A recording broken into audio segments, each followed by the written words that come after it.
Hello, everyone. Welcome back to the LiberAsian Podcast. This is your host, LiberAsian. Our podcast explores how Asians can live lives of greater freedom despite any limiting cultural beliefs, stereotypes, and adverse life situations. I'm a life coach. I've been doing this for about a year. My passion is to help Asians do what they love, even if it's not seen as stable or high paying. And on the show with us today, we have Bitna Castillo. Welcome, Bitna. Thank you so much for being part of our show today. And Bitna has helped me tremendously in the past, been very encouraging and supportive, uplifting, and she's also a fellow Asian coach. So yeah, welcome. Would you like to introduce yourself? Hi everyone. Thank you, Lilia, for inviting me to this space. I'm honored to be here. I'm a holistic success coach and personal branding strategist, and I work with high-level, high-vibe female entrepreneurs to scale their life and business with, soul-aligned, high vibe offers and $1 million personal branding, and work smart, not hard, and so that they can be more and do less to build a legacy. So, and I'm also a mama of three and a nomad. So I strictly work in online space. So everything that I do is online, but I am waiting for only thing that I don't do online is retreat, and that is kind of in the having a break from that because of the COVID, and I can't wait. Yeah, I can't wait to go back to it. And and and I am Korean, and I was born and raised in Korea, and then I moved to Australia, lived there for nearly 18 years, and then back to Korea. It's been about a year since we've moved back to Korea. I brought my husband and the kids back to Korea, and we settled here for about a year, and we meant to be actually traveling, but then right after we left Korea and went to Japan, and we were visiting Korea for my family, and we decided to stay here for about a month or two because we never actually stayed here more than 4 weeks. So within that time the COVID happened, and we had to make a decision that what are we going to do. We're going back to Australia and stay in Korea. So we decided to stay in Korea until the COVID kind of goes away. But so far it's not going away as quickly as we expected. So that's why we just like, okay, well, we have to make, we still have to enjoy, we still have to enjoy what we have, the situation that we are in. It's totally unexpected, but we'll still make it work. So yeah, that's what we're doing here. Yeah, wow. So yeah, it looks like you've been between the many different countries, and I love I love the work you're doing, right? The whole working smart, not hard message. Definitely something I think it's really liberating to hear as an Asian, that and yeah, you want to share a bit more about how you found your calling as a coach, and what makes you passionate about what you do? Now that I think about it, I think I've always in that role of learning other people and the reason why. I had a lot of questions, like a lot of philosophical questions when I was young, and Mhm. try to understand the deeper meaning of life, Mhm. and why, trying to understand people's behaviors and the choices that they're making. Because I was a child. I guess I was a child who were different from the beginning, that I wasn't a typical Asian child that I fit in the society very well. The way that I think, I was one of those rainbow sheep child where I think differently and people don't understand me. They're just like, okay, why are you thinking like that, why are you doing this? But so I kind of, I guess, stop showing myself, like stop expressing myself, as much as I should do freely. But more like, and then I became in the position of trying to understand people, as an empath. I, naturally absorb people's energy and do that, Mhm. and like observing people's life, and Mhm. like especially my parents, what's going on with them and their relationship with my grandparents, and what's going on with them, so as my little sister, and trying to understand life. And I had to grow up really quickly because my mom was depressed, and I Mhm. had to be there. My dad wasn't around as much, and um he was drinking. Like every time that I saw Mhm. him, he was drinking. So I've Mhm. kind of felt that. I guess I had kind of felt that pressure to Mhm. be the one that is grounded, Mhm. and strong. Mhm. And when I think about it, I was only like maybe 11 at Mhm. that time. I had to felt that responsibility and grow up really quickly, Mhm. and yeah, supporting. And that I kind of, you know I didn't mind it though. Like, I didn't mind the fact that I was different, Mhm. because I believe that there was nothing wrong. I guess it, at the same time as I kind of felt like I have to hide myself, my true color. I have to, be the person, like, like meet the expectation of other people, like my parents, the society, the school. At the Mhm. same time, I kind of had that pressure to meet that expectation. I Mhm. knew who I was, and I was content with who I was. I was content with who I was, and I didn't think there was nothing, need to be fixed, or nothing wrong with me being different. Think Mhm. differently, or different from, than other people. And That's really kind good. Mhm. yeah, I kind of enjoy that, actually, Yeah. being different. I Mhm. mean, it was not easy. Sometimes it was hard, but you know, Mhm. I never thought about me being different is something that I need to. It's it's wrong in the sense that it's got to be fixed. You Mhm. know. Um. Yeah. From then on, yeah. From then on, I guess leading that and start to express myself, I find myself a little bit more, and how my influence. I start to realize that there are other people needing support, and they need a new perspective. A Mhm. lot of people are suffering because they are stuck in a certain paradigm and a certain mindset, or limitation that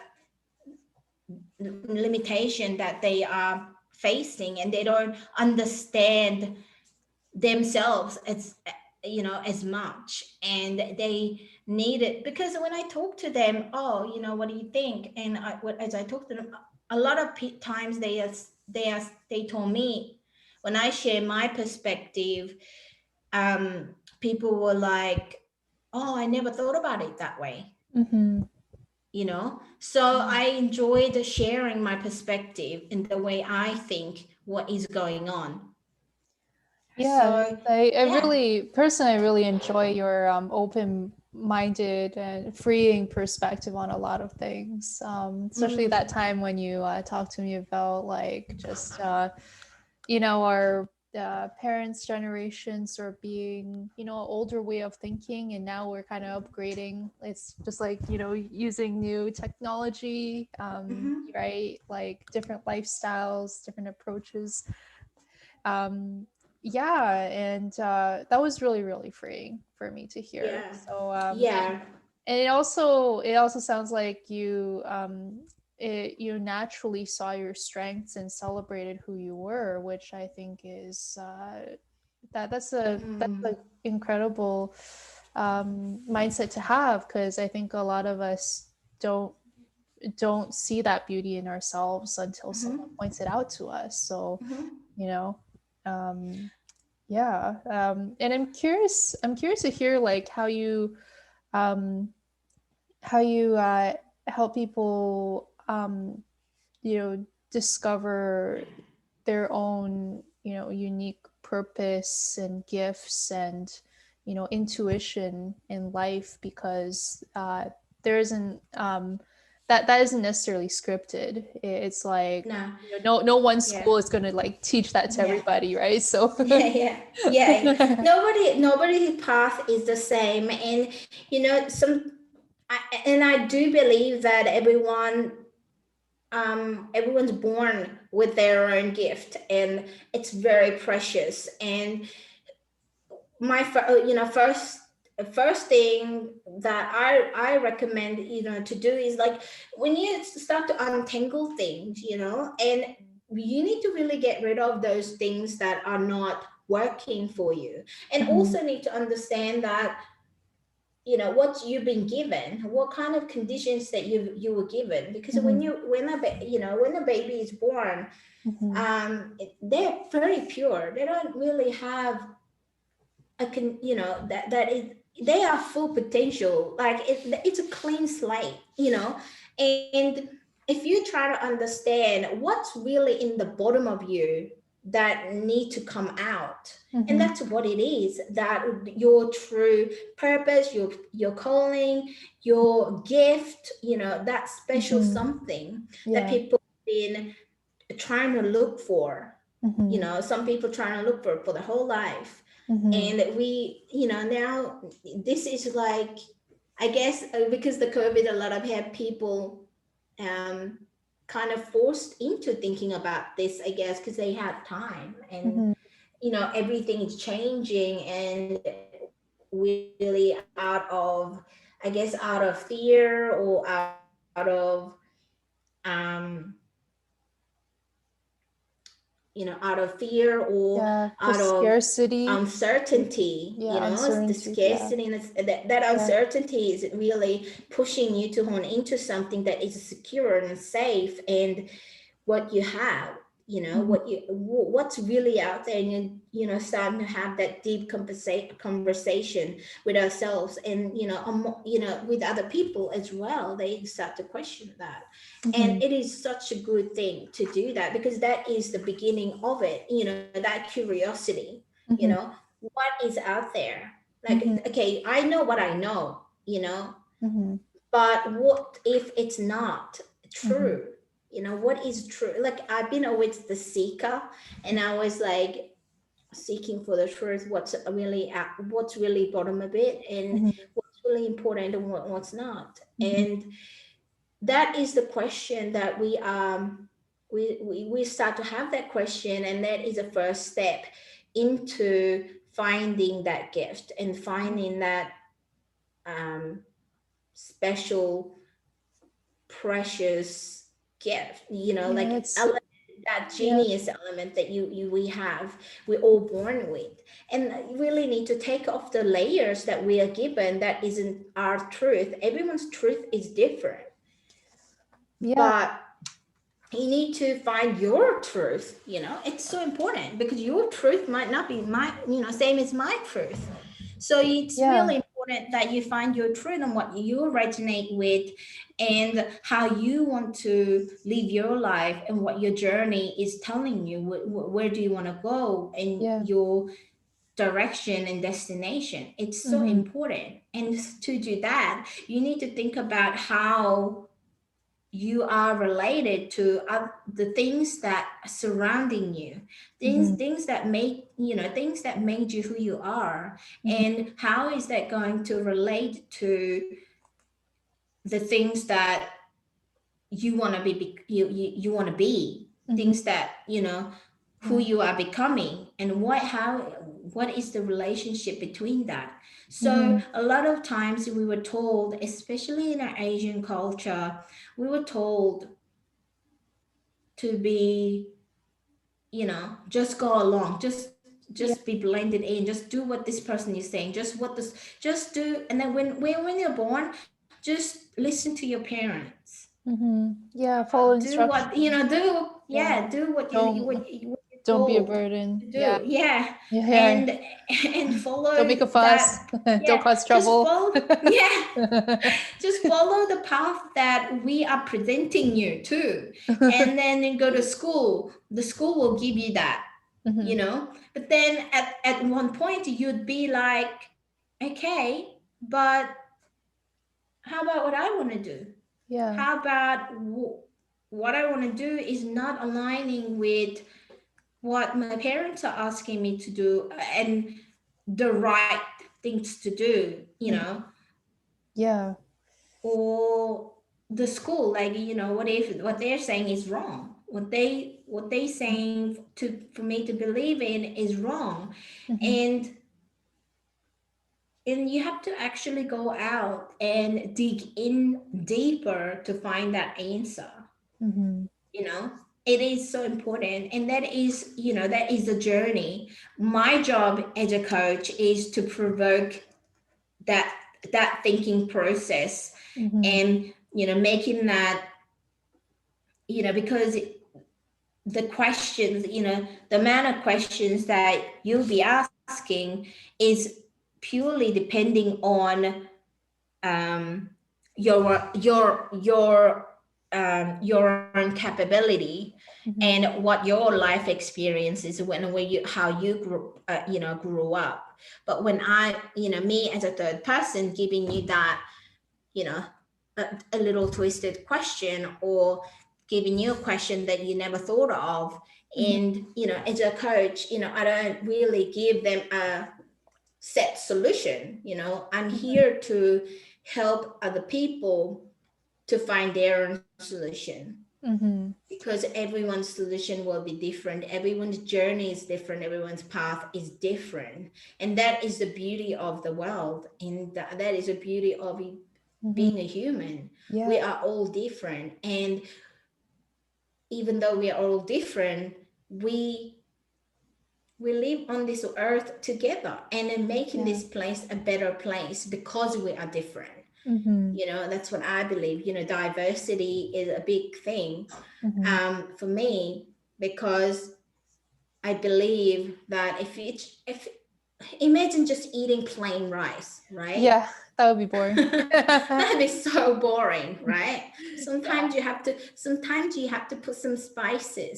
Yeah. Sometimes you want to, switch it up and, have some pasta, or, like, it's so important to have Yeah. that, have something exciting in our Yeah. life. And I think, it is basically having us being told that, you got to be a certain shape, you got to be certain, you know, um,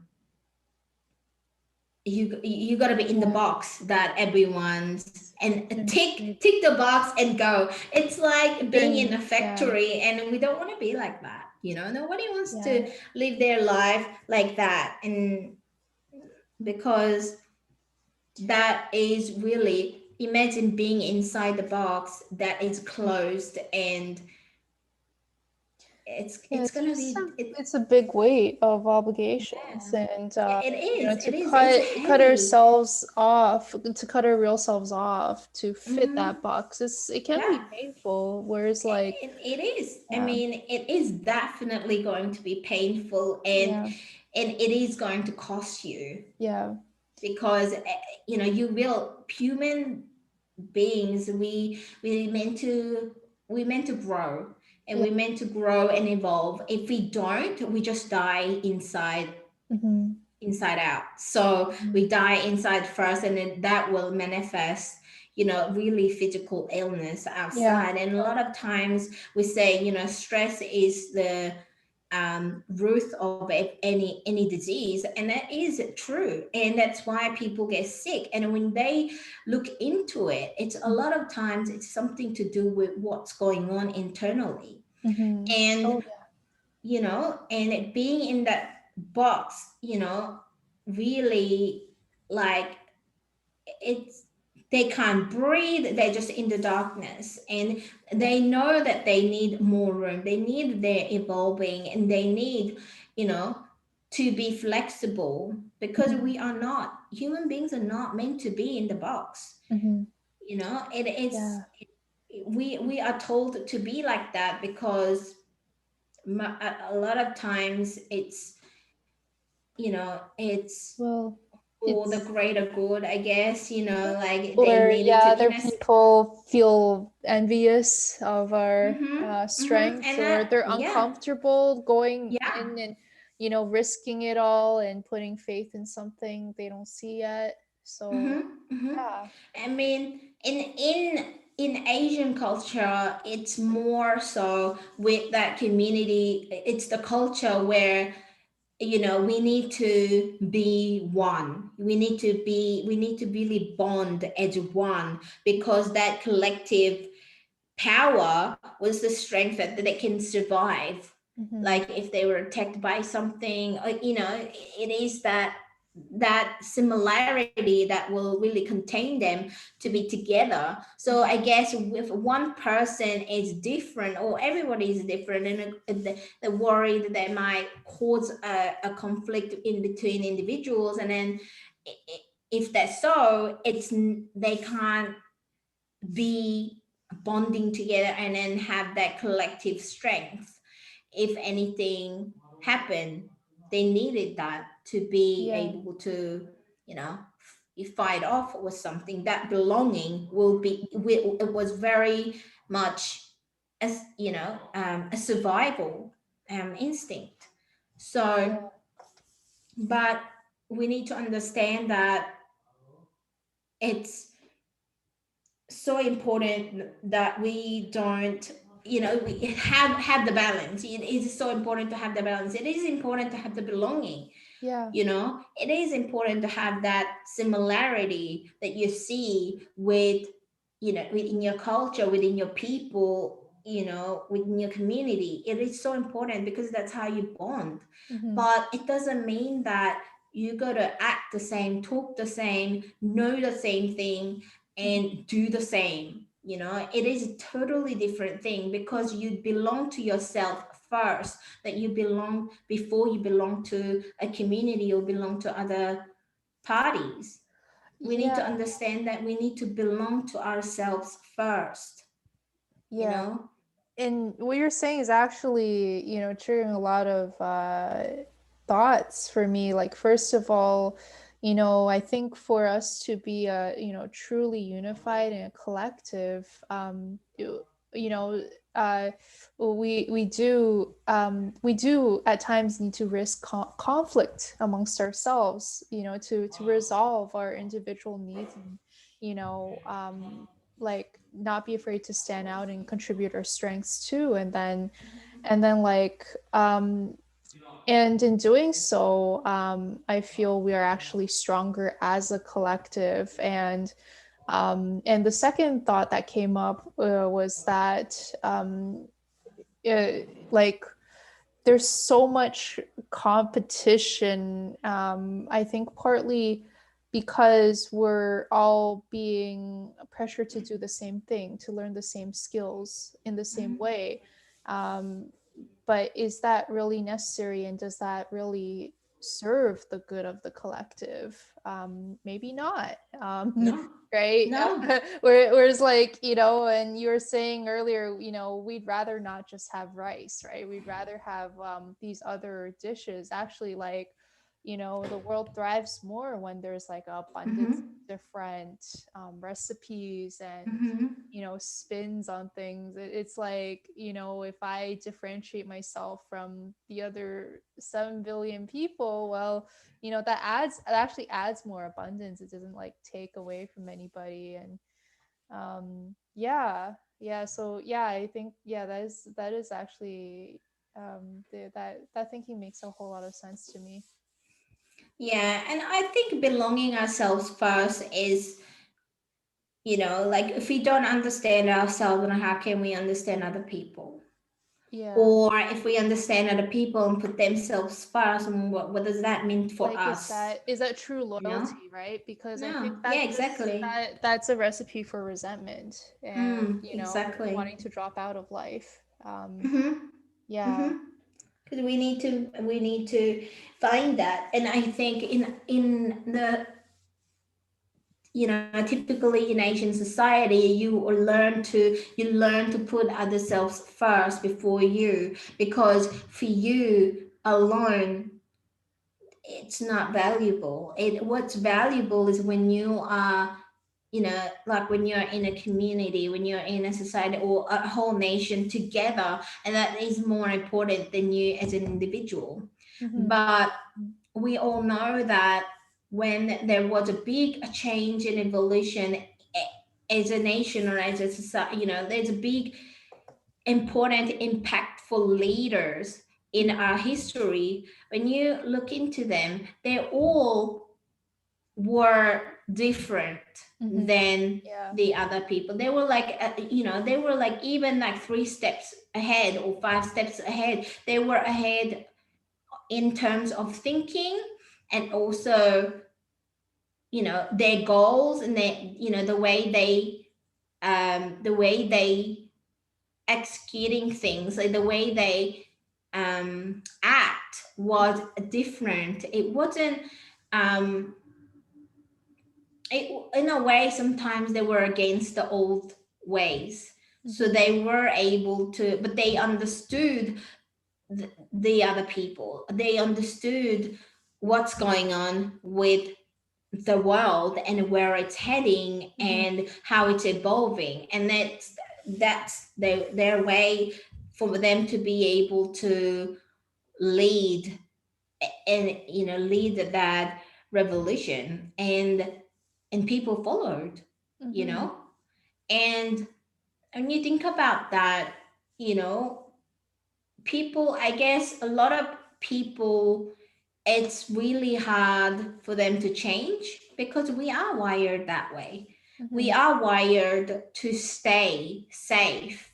Mm-hmm. And to stay safe, like we don't get, you don't do all these things that seem to be crazy to Mm-hmm. stay safe. You stay safe, you eat the same thing, you do the same thing, because you know exactly what outcome that you'll be getting. That is a security, Mm-hmm. that is keeping you safe. And our brains are wired that way. It's just a default setup that Yeah. way. But we all know, and we have the desire to evolve. We all know that we need to um, grow somehow, Mm-hmm. right? So that's our inner conflict that we have, I guess. That, I know I need to change, Mm-hmm. but I want to stay the same. I want to stay safe. I don't want to do anything differently, Mm-hmm. you know? So, Yeah. when we think about why our ancestors and our, the older generation, they don't want to change, they don't want us to change. They just get really anxious about us doing different things and new things that they don't know of, because they Mm-hmm. don't know. They Mm-hmm. don't understand, and they don't understand why this is needed for us. They don't understand, um they don't understand how, life is changing so fast for us. The Oh, world is yeah. changing so fast It's for hard for them us. to keep up too, and like they're also Mm, at a stage where they've tried out so many different things that they yeah, feel they've got it, right? yeah, And it yeah. could be tricky because that actually, even though what they say seems to be logical, a lot of it is still scarcity mindset, still Yes, thinking of the yes. And past. they don't understand that they in life they've also done something that is outrageous. They've also done something that takes courage, and they've done Yeah. something big, Yeah. that really brought their life to change, um their perspective, their perspective, their paradigm to shift. They've done Hmm. that, Hmm. small or big. They've Yeah. done that because it is about making the choice. They've Yeah. also done, made a choice that is against their, you know the generation above them, you Hmm. know Yeah. like those ones that moved, those ones that their grandparents or their parents move overseas. Hmm. That could have been unthinkable in that, unthinkable of, um in their time perhaps. Hmm. And when you think about those things, and you need to, and you've done that brave move, and that's it. You kind of gone back to that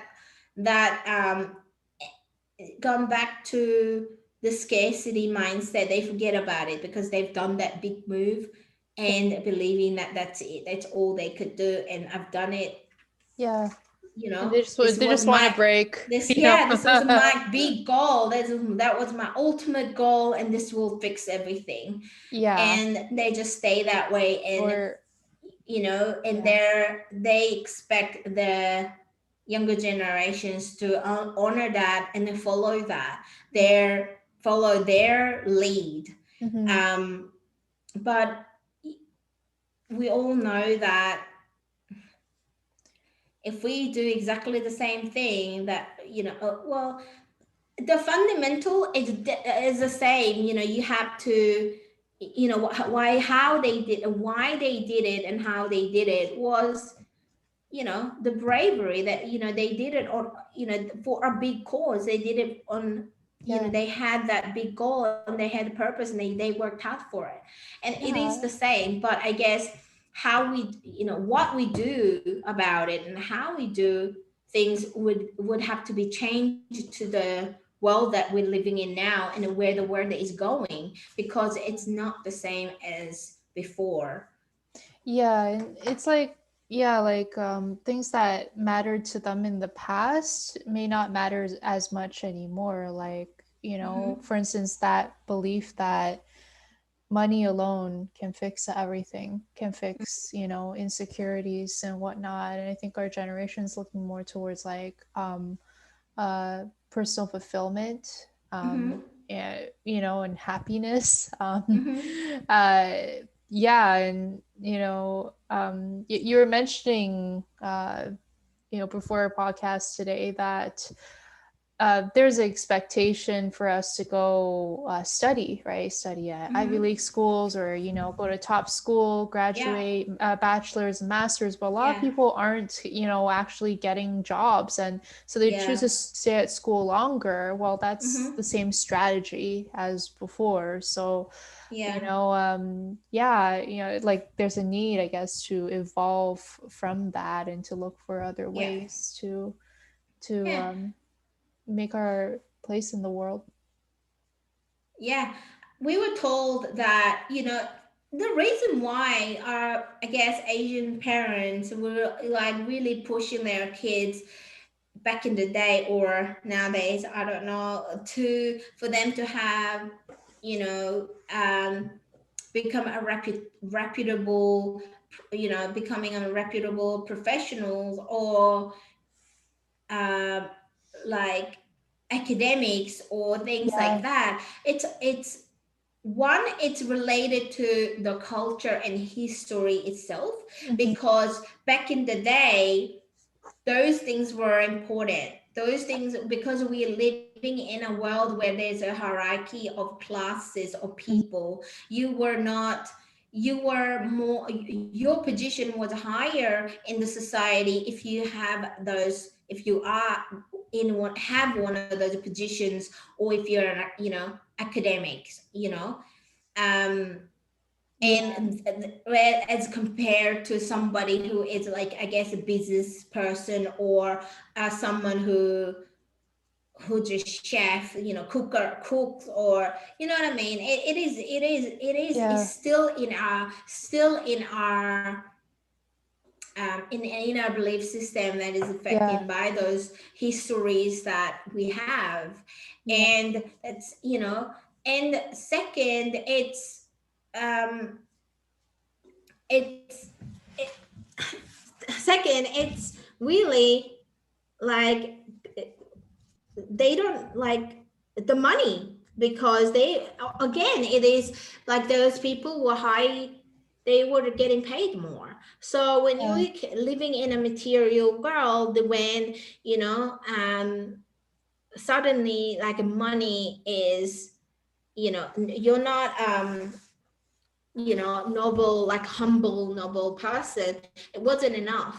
You need to have money to show that you are powerful, show that you are successful, Mm-hmm. and having Asian parents, like, it is also in our culture that, in a way, the parents own the children, so they kind of, they need to, they get really proud when you become one of those, have one of those titles, and, Mm-hmm. oh, my child, gone to this university, or my daughter is this, Yeah. she's, and that really gives them a lot of pride, because they kind of give them the credibility that they Mm-hmm. are the one that supported their child to have that position, or have that Mm-hmm. Yeah. title, Yeah. and it is something to. And then when it comes to money, they don't know much of other things that can bring other positions, that and um, profession that bringing a lot of money, and secure, have that security, because money is seen as a security. Mm-hmm. And people don't, that is a gateway to be in a higher class of people, and higher, uplifting their social status, really, through that. And but we know that, we know that that is not true, that that is not only way, to make money, that is not Yeah. only way to have that abundant lifestyle Yeah. And I think nowadays, because we hear constantly having, like, how many teenagers are becoming millionaire. mm-hmm. They're still in school. Yeah. How the hell do they do that, if that was if that was a truth, that only way for you to have financial success and stability is to get a good job, going to corporate, or have this, becoming one of those professionals. And Mm-hmm. that is really challenging our, I guess that's really challenging our own thinking and beliefs, um, as well as having that conflict with the elder generation. Mm-hmm. And yeah, and I'm curious to, uh, well, first of all, I do think like technology has changed the playing field for so many things. So such that like, Mm-hmm. being a entrepreneur or artist, it's actually possible to make a lot of money doing that now. Yes. Yes. And it's hard for older people to keep up with all that. But I think Mm-hmm. I'm curious about a point you made earlier.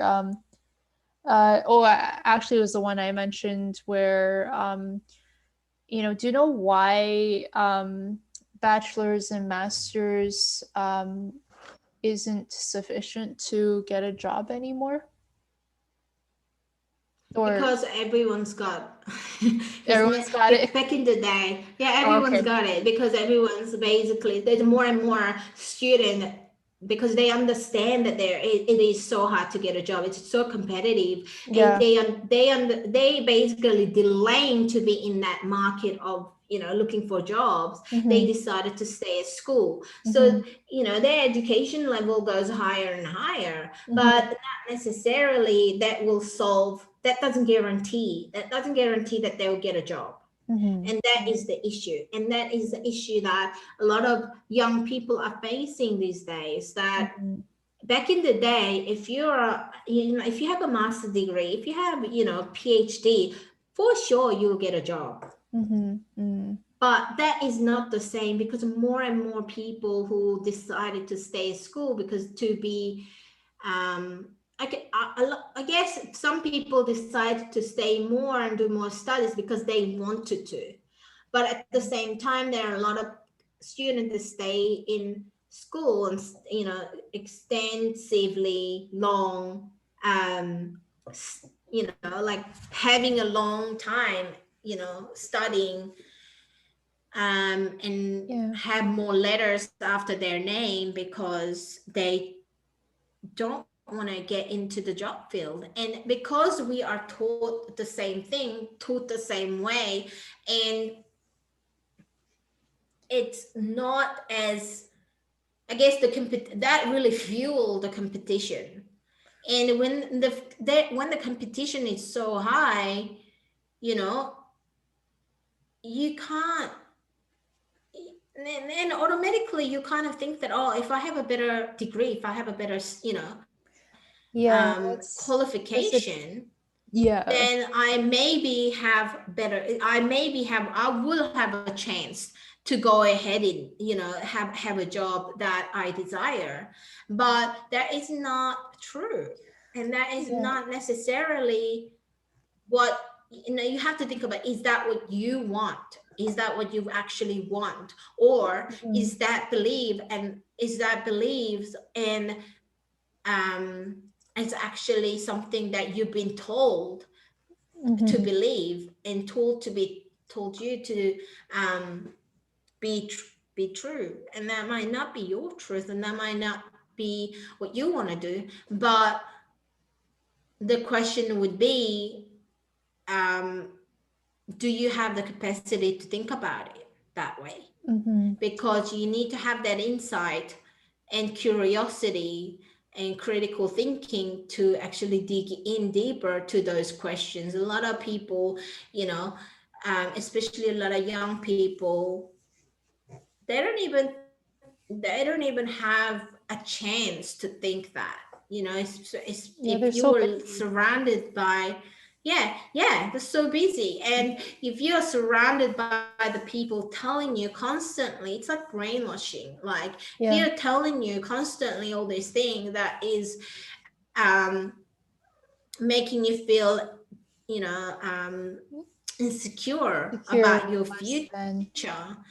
And the Yeah. only thing that you would probably you can choose to go for is something that you've been told that to be safe, which is having a better qualification. And you're thinking that that piece of paper will solve your problem, but Yeah, not. that's the thing, It right? is an It's illusion. yeah, like yeah, actually, I've heard in American workplaces, what Asians tend to be missing is that the emotional intelligence much more than the Mm-hmm. IQ, right? And the Mm-hmm. yeah, Mm-hmm. emotional social intelligence, something in that, like actually developing that rather than continuing to upskill technically, because I've experienced it more than once that it isn't necessarily the most knowledgeable person who um, can actually make things move, but it's actually a person who knows how to like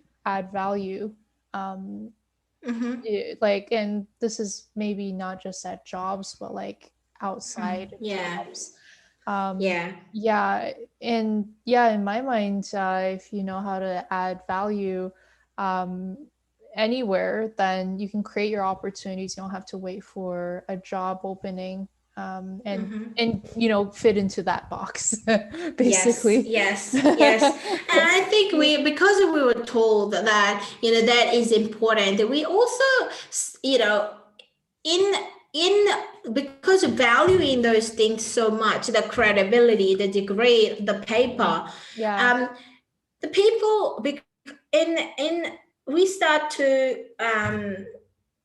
we start to, it is about validation of like whose opinion and who's valuable in this society. Mm-hmm. And the common mistake that we have, and then it's a big issue that I think we need to overcome, that you know we need to understand that everyone's got something to share. Mm-hmm. It doesn't matter what degree they have, it doesn't matter what master obviously their knowledge is very specific, and it's very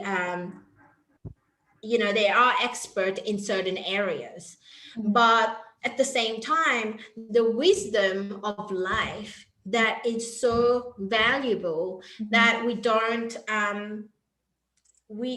we don't recognize that in the people in an ordinary life. Mm-hmm. It's got to be a doctor, someone, it's got to be a, like somebody has to have, stack of, studies and degrees and, badges to have, you know for the people to listen to, you know what I mean.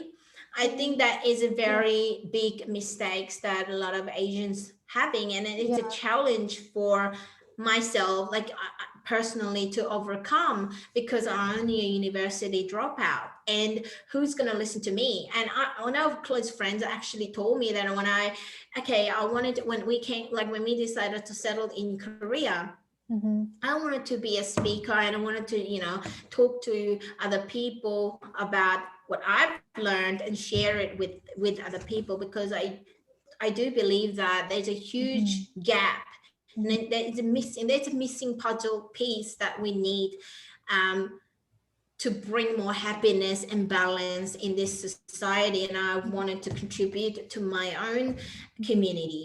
But Mm-hmm.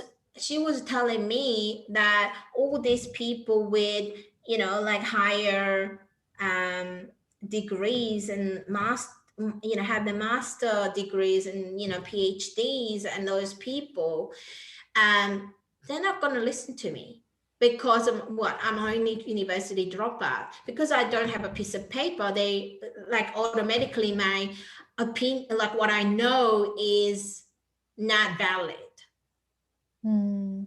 So those kind That's of things interesting. happening, because I've experienced it before as well, that people, some people will, if especially the older generation, if they have, if themselves are, have a, you know Like have a being in that belief profession, in or they have like that, a yeah, they believe belief that in they the can look down upon people credentials. that don't have it. Yeah, Yeah, that's yeah, that's the credentials. quality. Yeah, that's a quality. It's like, if no matter how many degrees you've got, if you're someone who believes only in experts, that's actually cutting Hmm. yourself off from so many Yeah, they're possibilities. missing out, right? Yeah, They're missing really out. missing And out also, on life when you say, yeah, and yeah. also when you say that, how, having a lack in emotional Intelligence. intelligence, it's Yeah. so important, because that comes to empathy. Like, how much empathy do you have, and how much understanding do you have of other people. And Mhm. ultimately, that is how we are related to things, how we are, you know how we can work together to better ourselves. Mhm. But if they don't have that understanding, it's really hard, because when the people that don't understand other people usually don't have understanding of themselves either. So Mhm. if you are an expert at, that's the thing with fourth industrial revolution. It's big here in Korea, and it is big in the whole world. And if we need to start to question that, okay, if things are replaced, but all you like, there will be a lot of people losing their job in the next 10 years, or next 5 years, because what they do, machines can do it, computers can do it. So it will be, all these people, so-called expert, they might lose their job because what they know can be replaced by machineries. Yeah. Right? And what's really important, and the question would be, what's really important as a human being? What qualities and intelligence and what kind of values we can't that can't be replaced by machines and computers and robots? And that really comes down to our emotional intelligence um and creative works. Like creativity is very important, and in that regards, and that will really keep us thriving as a human. Yeah, you and know actually, yeah, those two areas I think are still, I think, collectively, growth points like outside the comfort zone of like mm-hmm, the majority of people. mm-hmm, You, but yeah, that's I think where the secret sauce is to like move in that direction, and yeah, yeah, it feels comfortable to stick with the intellectual stuff. But, even though I'm an empath, I'm still like I'm gonna be totally honest when I say like I can be more comfortable reading and studying books rather than going out mm, into the wide world and mm, the mm-hmm, messiness and the uncertainty, yes, right? And surfing all that, right? mm-hmm, But at the same time, that's where we really truly come alive. And you know I think it was like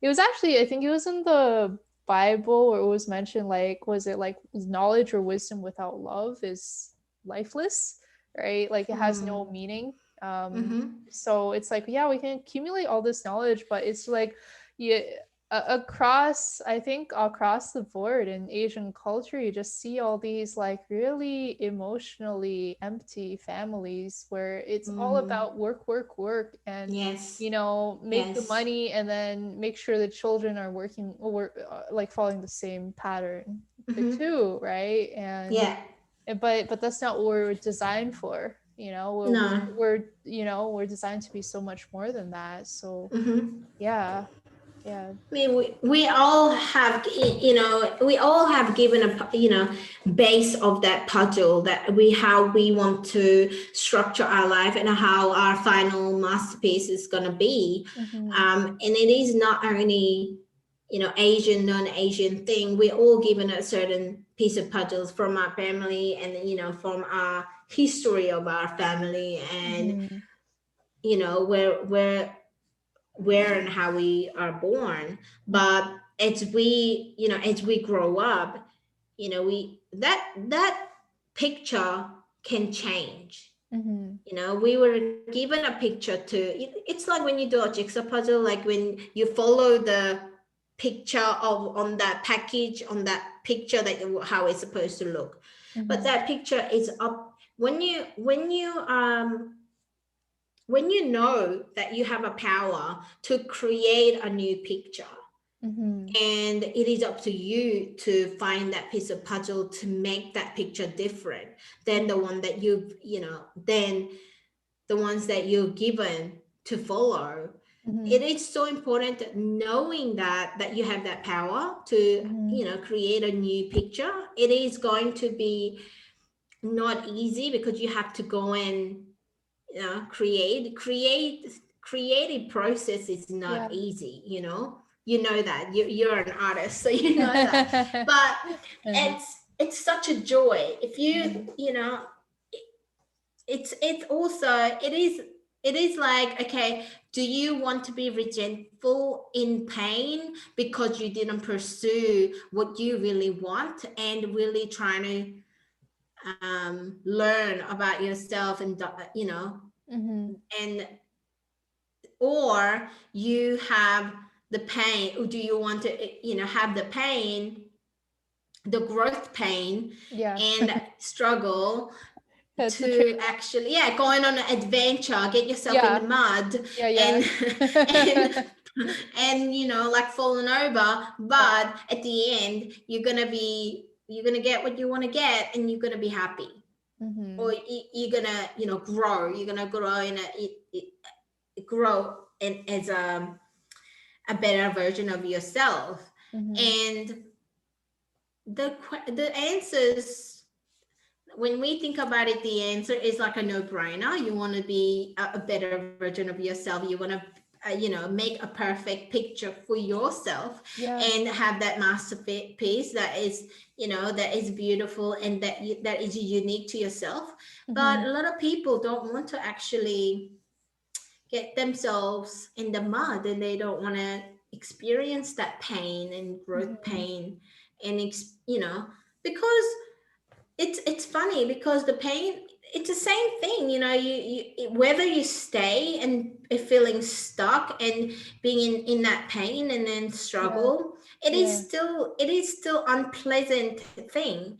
Yeah. But we were told that that is normal, and Mm-hmm. you're supposed to feel that way. You're It's a supposed to hardship. struggle. Yeah. Hardship is normal. Sacrifice. You suppose, Yeah. yeah, that's life. Yeah. Yeah. But when it comes to having that struggle, having that falling over things when you're trying to achieve something that is out of norm, Mm-hmm. for now, until now, then you are told that, oh, you experience this hardship because of your choice, because you decided to do this. That's why you're having a hard time. That's why you're in pain. That's why Mm-hmm. you're failing. Mm-hmm. And that is a totally double standard, right? Mm-hmm. Because what if we consider that as a norm as well, like that is norm as well. We Yeah. tell our kids that it's not going to be easy, just upfront about it. Mm-hmm. Every time that you learn about something new, every time that you're trying something new and explore something, there will be hiccups. Of Oh course yeah. there will be hiccups. Of It's course there will normal. be a Yeah. growth. Yeah, this is normal. It's It's normal. okay. It's Yeah. totally okay. You know, but nobody told us that when we were growing up, right? Yeah, so thus you probably, there's probably so many dreams that people do abandon initially because it's like, well, tried it once or twice, it sucked.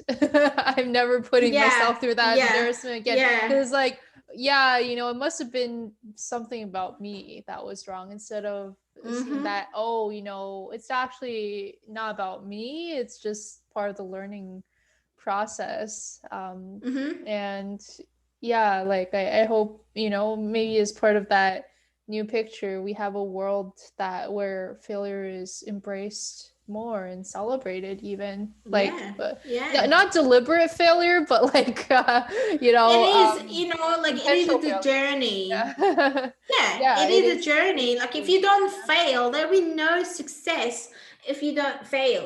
You Mhm, need to fail, and you need to fail forward. You need to mhm. fail to success. Because Yeah. if you don't fail and you don't learn anything, which means you didn't learn anything from, making mistakes, because that's really valuable to know what doesn't work. Hmm. You know, Right. it's Yeah. really important to Yeah. know that, oh, this doesn't work, this isn't for me, this is whatnot. Hmm. And that is a part of the big picture, that is a part of the process Hmm. to to get better and better at at what you do, and know better what you're supposed to do. And for you, it's actually also to know yourself better. If you Yeah. don't fail, if you don't know what doesn't work and what's not for you, then how are you going to learn that what's for you and what Yeah. you're meant to be doing? Yeah. So there's no failure if you learn something from that experience. Hmm. Yeah. And Mm. yeah, like, starting also to like I guess um unwrap some of that cultural bondage, right? It's like, all the stigma attached to failure and what kind of people we are, Yeah. irresponsible or Yeah. whatnot, or going outside that path, right? But kind of seeing it for what it is too. It's a bit of an illusion. It is. That Yeah, the those binds, uh, and yeah, they say words like they could be like heavy hitting rocks, or they could be just sound bites. People's words could be just sound bites, and they could mean anything. Mm-hmm. Right, they could be anything or nothing at all. But yeah, we get to decide how much power those words have over us. Mm-hmm. And I think, like, the a lot of times, like, a struggle with creating a new picture, a new future is like, the trauma from past failures, or the fear of things going wrong, right? Mm-hmm. Or just like the weight of the past. But yeah, once that's cleared up, like, I've been learning recently that those, positive feelings of anticipation and, peace and enthusiasm, they can be created at will. They can be summoned at will too. Which is something I didn't really know before that deeply. But yeah, when it comes to creating a new picture for Asians, like, what are the possibilities you see for Asians in the world today? I think we have such potential for us to be great leaders of the global in a global society. I mean, the globe, the whole world is ever so close nowadays Mhm, that we can connect to. I mean, we are across continents and across the seas, and we're still talking like mhm, this can happen to all of us, as a collective to other people. I mean, we have so many of us live everywhere in the world, like so many Asian. Have you been to place there's no Asian? No, nobody have. yeah, Right? we're everywhere. Yet we are still living in, in, I guess, like hundreds of years ago, the Mhm, mindset of being submissive and being quiet and just follow the lead, the following. And I, that if you want to be following, that's fine. But if you are kind of person that just can't wait for the world to be a better place, and for us to evolve, for ourselves to evolve, and we want to make an impact to other people to evolve, and really bring awareness to and diversity to the world that we're living in. It's so important to get to know yourself, where you come from, and who mhm, you are and who you want to be, mhm, and really express that, and talk to other people, and being, take it take advantages of those opportunities that you can meet new people and share your perspective and your thoughts. That's so mhm, important. mhm, So important for the the new generation of Asians to make an impact in this world, because our opinions, our gifts, it's mhm, so valuable in this world. mhm, And we can bring some balance to it, to this black and white society, especially when mhm, you're living in like America, Canada, um, England, mhm, UK, and like all this, Europe, Australia, very much, white dominant places. And now you can hear a lot of people trying to bring the balance to the world. Mm-hmm. And often, I'm thinking often Asians are kind of being the third party in Mm-hmm. this. We are not, we are directly related, but I feel like because there's just so much conversation is evolved around, um, black and white kind of argument and debate Mm-hmm. around um, the human beings, how we are, and the diversity. Mm-hmm. I want to see more of Asians to share their opinions and make a mark of where we stand in this world as a fellow humans, Mm-hmm. because at the end of the day we're all human beings. It's so important for us to get along Mm-hmm. and recognize each other, respect each other, and really celebrate each other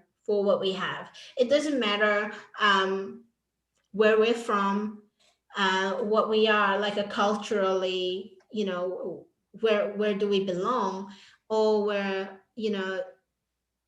like locational, like location where we are and where we live and what we do, color of our skins, or like sexual orientations, Mm-hmm. what kind of ability that we have.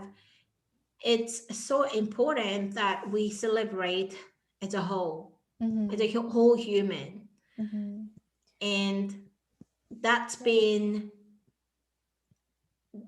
that's been missing, I think, for us, especially among Asians. I think as a child, I mean, we're thinking about the unconditional love.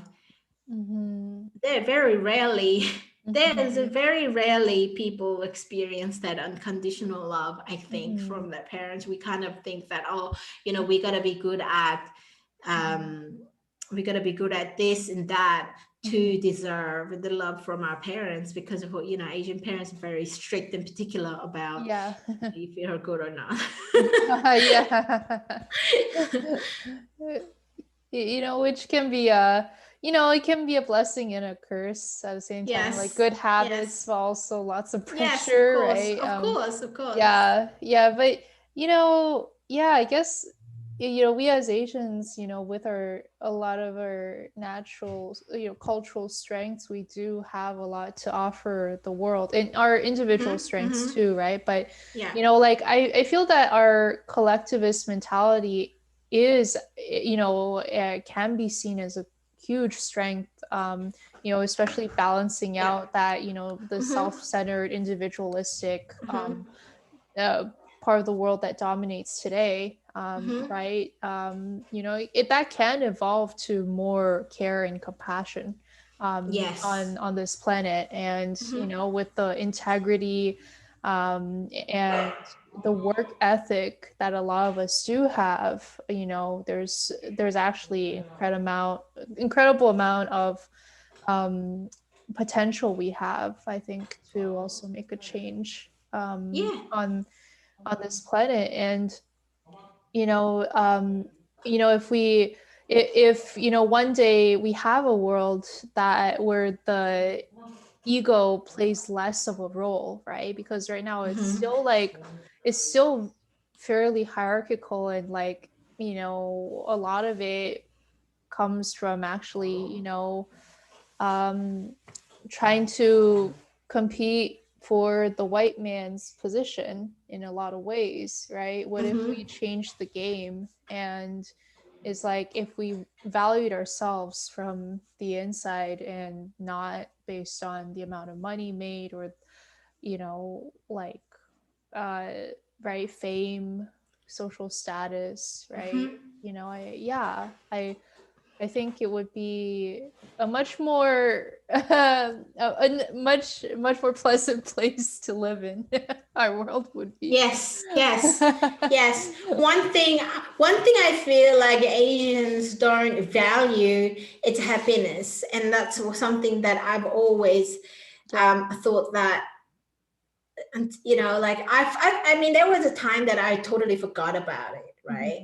To be Right. honest, like it was, when But then when I found it, I'm trying not to let it, to constantly remind myself of that, because it is important for us to be happy, and that happiness is something that is unconditional. Like, it's not like you don't deserve happiness because you don't have that.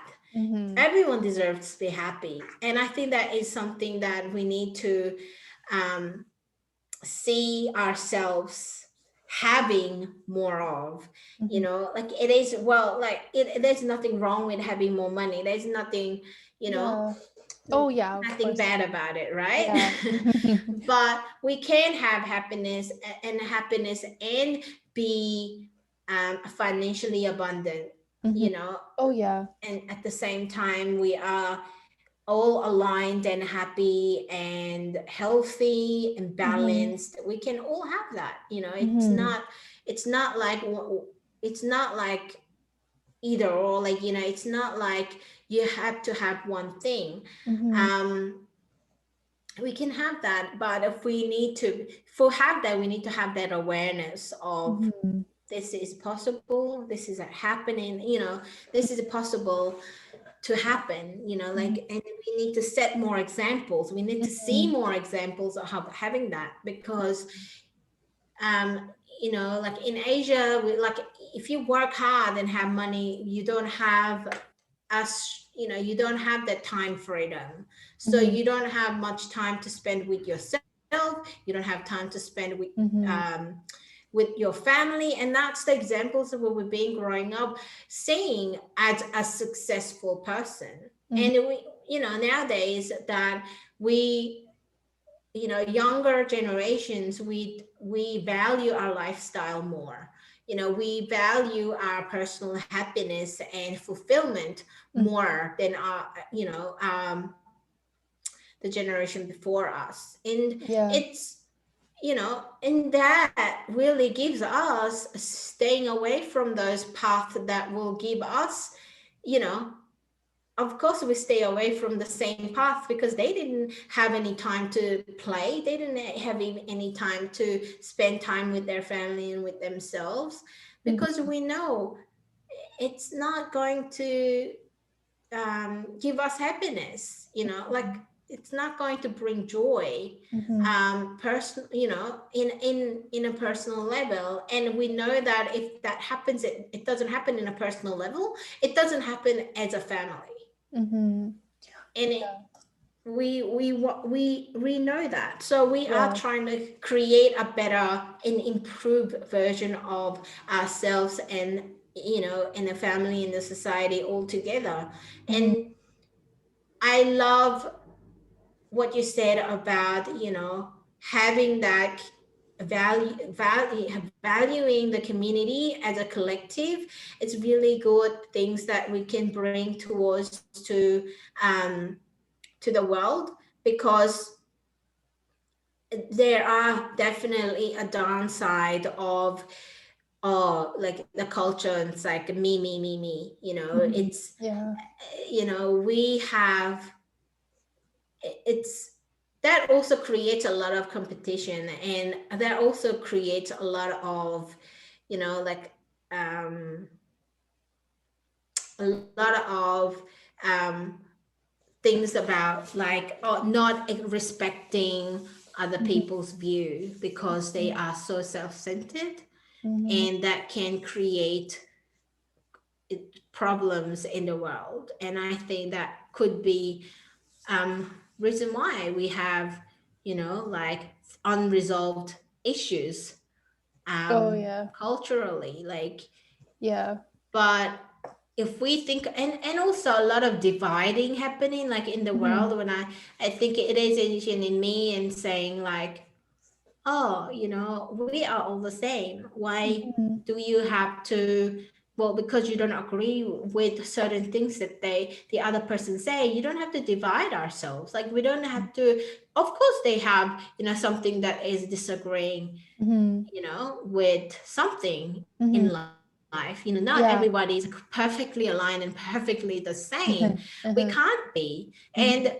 if that was a littlest reason why we're looking for a reason why you are different than mine, and therefore you're an enemy, therefore you belong to this, I belong to this, we can't get along, and draw a line. Mm-hmm. I think that is really sad things to say. I Yeah. think we need to be focusing more of what's making us, like what's making us belong to the same thing, belong to this earth, belong to a Yeah. human race. And Yeah. if you look at that, everything that you are um everything that you are as a human, you can relate it to other human. Yeah. It's not matter of somebody believing in a different thing. It's not matter of their skin color. It's not matter of other people's culture.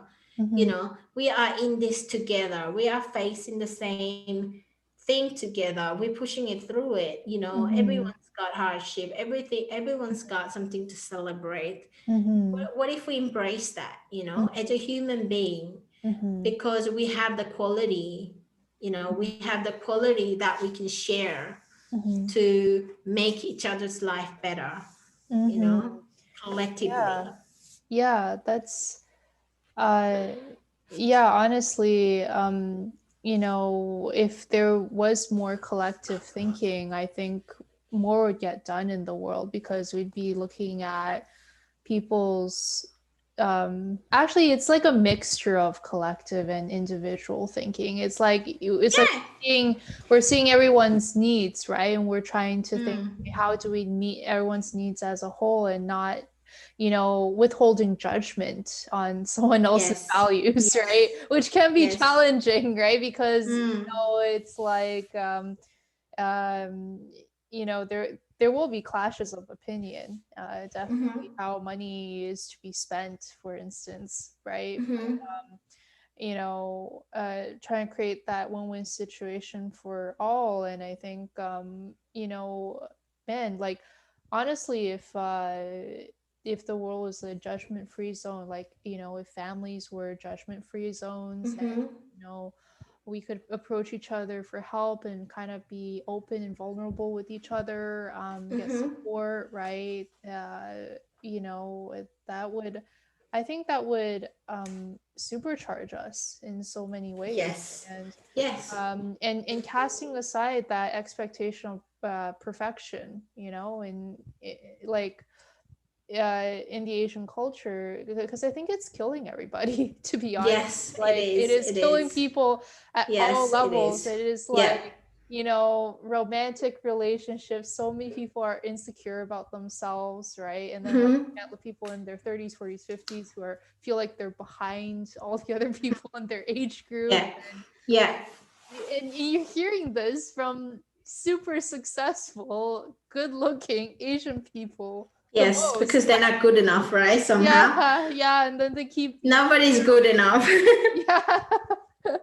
Yeah, and if we could have like peace and ease around all that, wow, just how much I can only imagine what would come of that, right? There's so much that could come of that. Yeah, of course. I mean, if we learn to celebrate every bit of us, doesn't matter if it's, like if we learn to celebrate diversity, and if we learn to celebrate our mistakes as well as our wins, Mhm, then, that will be so much better than thinking that you're not good enough ever, mhm, yeah, then you're really wasting that what you have, yeah, because you will not have that motivation to mhm, keep on going. mhm, Those people who if you then you're gonna start to think that, okay, what's the point if mhm, I'm not good enough? yeah, What's the point? I'm not perfect. yeah, But what we need to really told is that we are, of course, we are not perfect. Nobody is perfect, mhm, but everyone is different. They have, they've got different things. mhm, They have yeah, different things that they are good at and not good at, and it's mhm, for a reason. It's designed that mhm, way for a reason, mhm, you know. And we are good enough as who we are. It's a matter of like, you believing in that you are good enough so that you present what you have into the world, or you're hiding it away, Mm-hmm. and this, then that's this service, this service to this world that you're hiding away, or you give up, Mm-hmm. like you're because you believe that you're not perfect, because you've been believing in other people's judgment and their expectations to decide whether you're perfect or not, Mm-hmm. or whether you're good enough or not. Mm-hmm. Make your own decision about yourself, Mm-hmm. but then a lot of Asians, they are quite harsh towards themselves as well. I think that is Yeah. another thing, because a lot of them grow up very strict and very conservative, Mm-hmm. in a very conservative culture or home, Mm-hmm. where you got to be this, not Mm-hmm. else, not nothing else, Mm-hmm. or you're not good enough. Mm-hmm. They follow to they learn to follow a very strict line, and Mm-hmm. if you get out of the line, you're out. Yeah. We don't want to be out, we want to be in. So I think if we learn to learn to be inclusive of other things and just let go of our judgment, Mm-hmm. then we can do a massive thing. Yeah. Like imagine like how uplifting that would be for other people, other Asians. Mm-hmm. Yeah, and I feel that part of that is like how spreading more awareness of what, you know, like what to expect from being a human, I think, Yeah. because there's like, there's like such high bars and standards, like you said, right? From this conservative Yeah. families Yeah. that are Mm. not really realistic, right? When you look at the messiness of it, being human, Mm-hmm. it doesn't Mm-hmm. exactly match, Yeah. those robotic high Mm-hmm. standards. I Yes. wish, And it's I full of drama. more than once I have wished that, I could be a robot and not create so much drama, right? Yeah. And I could Yeah. be perfect by default, so I don't have to like, you know, uh be at such a lack of peace with myself, right? But like Asians, if super like critical and judgmental Asians probably call out those people and say, "You're too cold," If Yeah, you're being like that, "You're too yeah, cold," yeah. There's no way. you're emotionless. Like, Oh my gosh, be yeah, more friendly, or you know what I mean. I can yeah, see that happening if yeah. somebody is being like that, and you're so uptight. They'll hear that. So Oh, there's no right or wrong thing. Like there's no, you can't be right in that case at all. You just yeah. have to let go of it altogether. Yeah. I almost feel sorry for the people who are constantly judging and they're unable to turn it off because Mm-hmm. you know, just the amount of like, love that they're blocking from their life when they're Mm-hmm. seeing everything in a box, right? and Yes, it's and in a bubble. yeah, it's like um and every negative judgment only feeds into that negative experience of life. So it's Of like, course. Yeah. and at the same time, as somebody, right, who judges a lot, right? I'm admitting to it firsthand, you know. Yeah. I wish I could turn that switch off. I really wish, right? Yeah. Because if I turned it off, my mental health would skyrocket. Like Mm-hmm, I mm-hmm. would probably not have depression anymore. Yeah. Like Yeah. really, right? But Yeah. it is a work in progress, I think. Yeah. And Yeah. try to like, I think judgment is there, maybe to keep us in check, Mm-hmm. or try Yes. to keep Yes. others in check.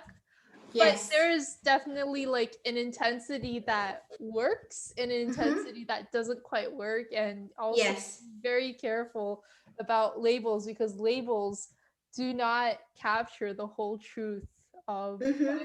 they're being put on. So Yeah. yeah. Yeah. The thing about judgment is that whenever you bump into people that are judgmental towards you, that, we have to realize that it is actually nothing to do with you, but everything Yeah. to do with them. Yeah. Imagine, we are, like everyone is their hardest critic. Like if they are judging people that hard, what kind of judgment are they have to put up with themselves? Or are, I feel so yeah, sorry for those people it's that like, gone through that. and for the people who say they, for people who judge others a lot but Hmm. don't seem to apply the same judgment to themselves, I can only Hmm. imagine how much they're trying to escape through Yes. their Yes. behaviors, and how much Yes. they're, actually pushing very far down into the unconscious, because Yes. it's too painful to It face. is too painful to face that. Yeah, that That's mountain. why. And Yeah. yeah, and I think every time that we have, judgment is actually there to keep us safe. We have to Yeah. judge people. Like, you have to judge people's characters. Like whether you going to believe or that, trust them or not. Yeah. It is in our survival instinct. But Mhm. at the same time, are we allowing it? Are we through judging other people, and it is there to actually, um it is coming from love, or is it coming from fear?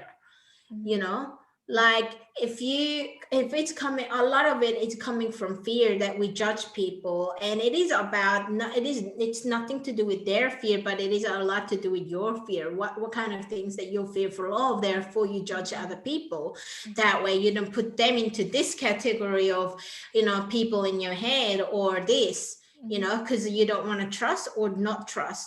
You want to either love them or you want to fear them, you know in that really limiting,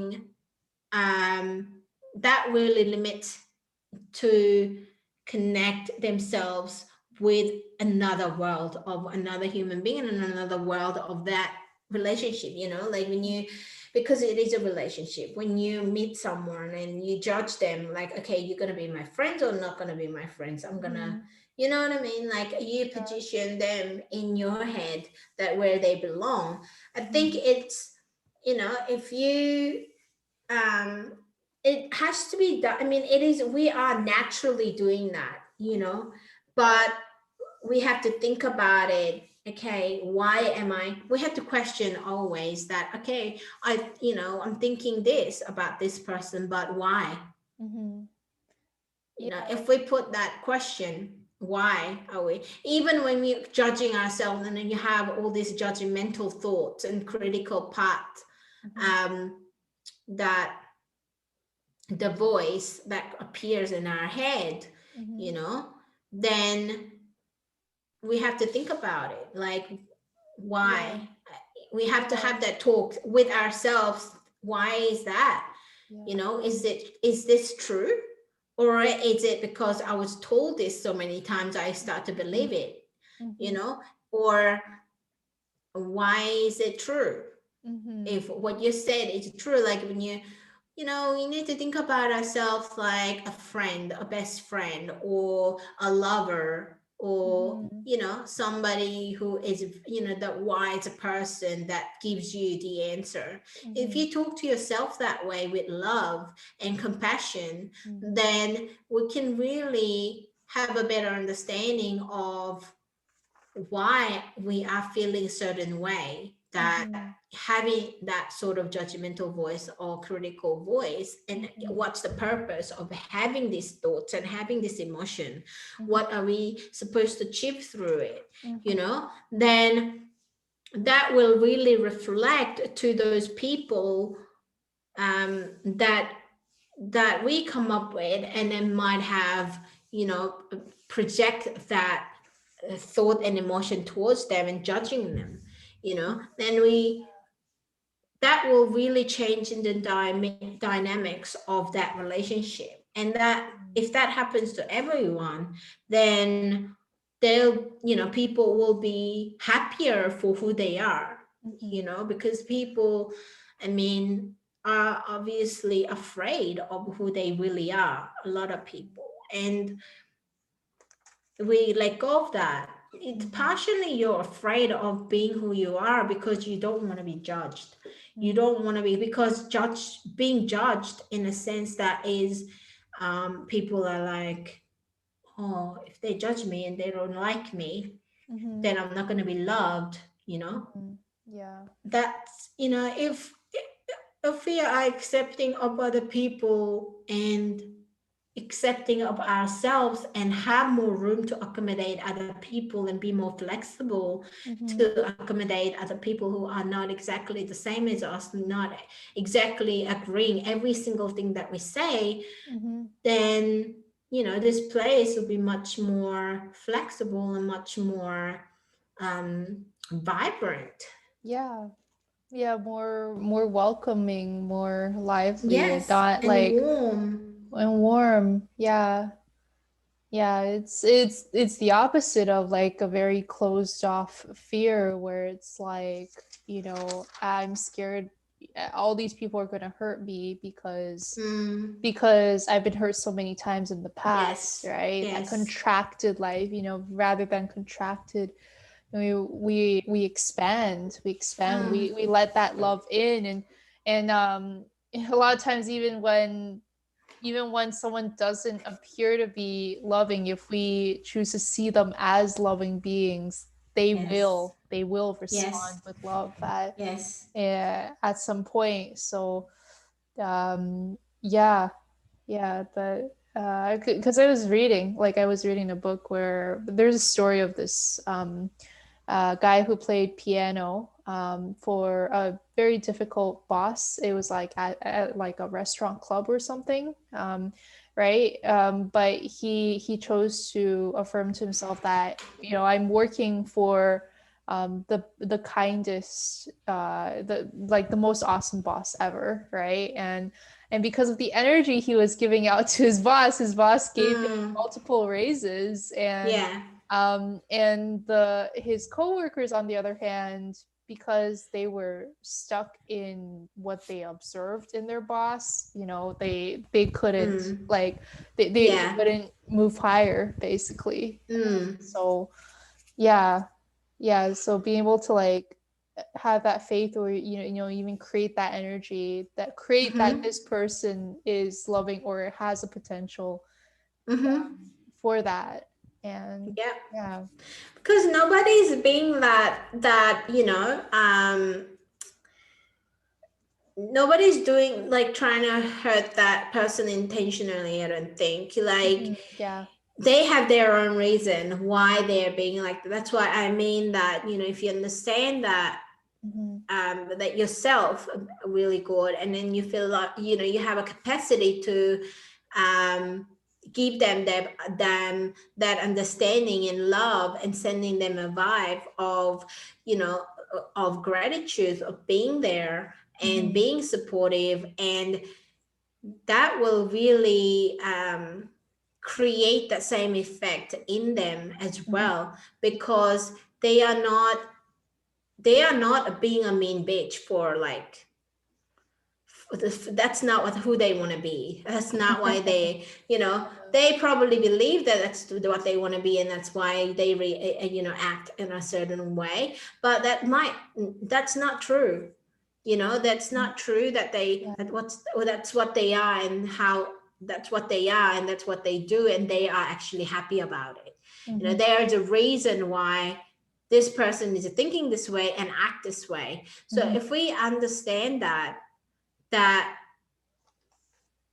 understand that, then you can actually create a room um, for them to create a room to accommodate their the understanding for them, why they're like why they have to be that way, and we bless them and send love so that Mhm. they can get out of that, so that they can Yeah. find their true selves as well. Yeah. um, because So true. sometimes we can't, when we try to help, we're trying so hard to like change them in a way, Mhm. like, Mhm. so like, and sometimes it doesn't work. Sometimes it's actually a matter of just sending them an energy, because those kind of things, you need to have an insight to be able to change. They need to view themselves as love. They can't be love, they can't project love. They don't view themselves as love. If they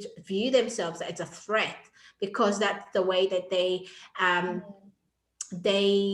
are trained to protect themselves, Mhm. right? And Yeah. I have to be a scary person. I have to be a mean person so that people will listen to me. People will be scared of me so that they don't attack me. They don't, take things away from me. Mhm. Then they will have to wear that Mhm. As an as a armor. protection, Yeah. as an armor. Yeah, they need to have that, build that wall to, you know um to protect themselves from the people, or situation. So Mhm.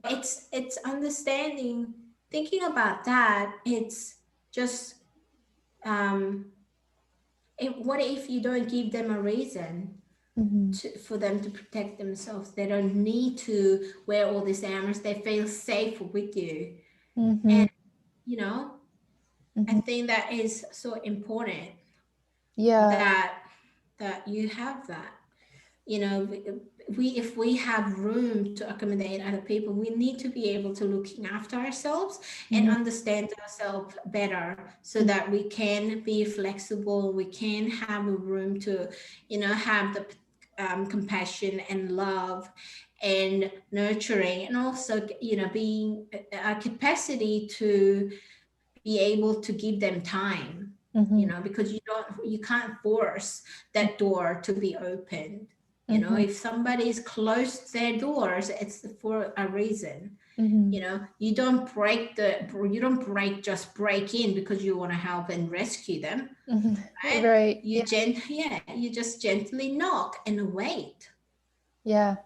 and Yeah. that's it. Sometimes they will just talk to you, like, inside that door, like not even open, but they will still talk to you. They'll Mhm. sometimes, give a little message, or, and eventually that will open, and that when that happens,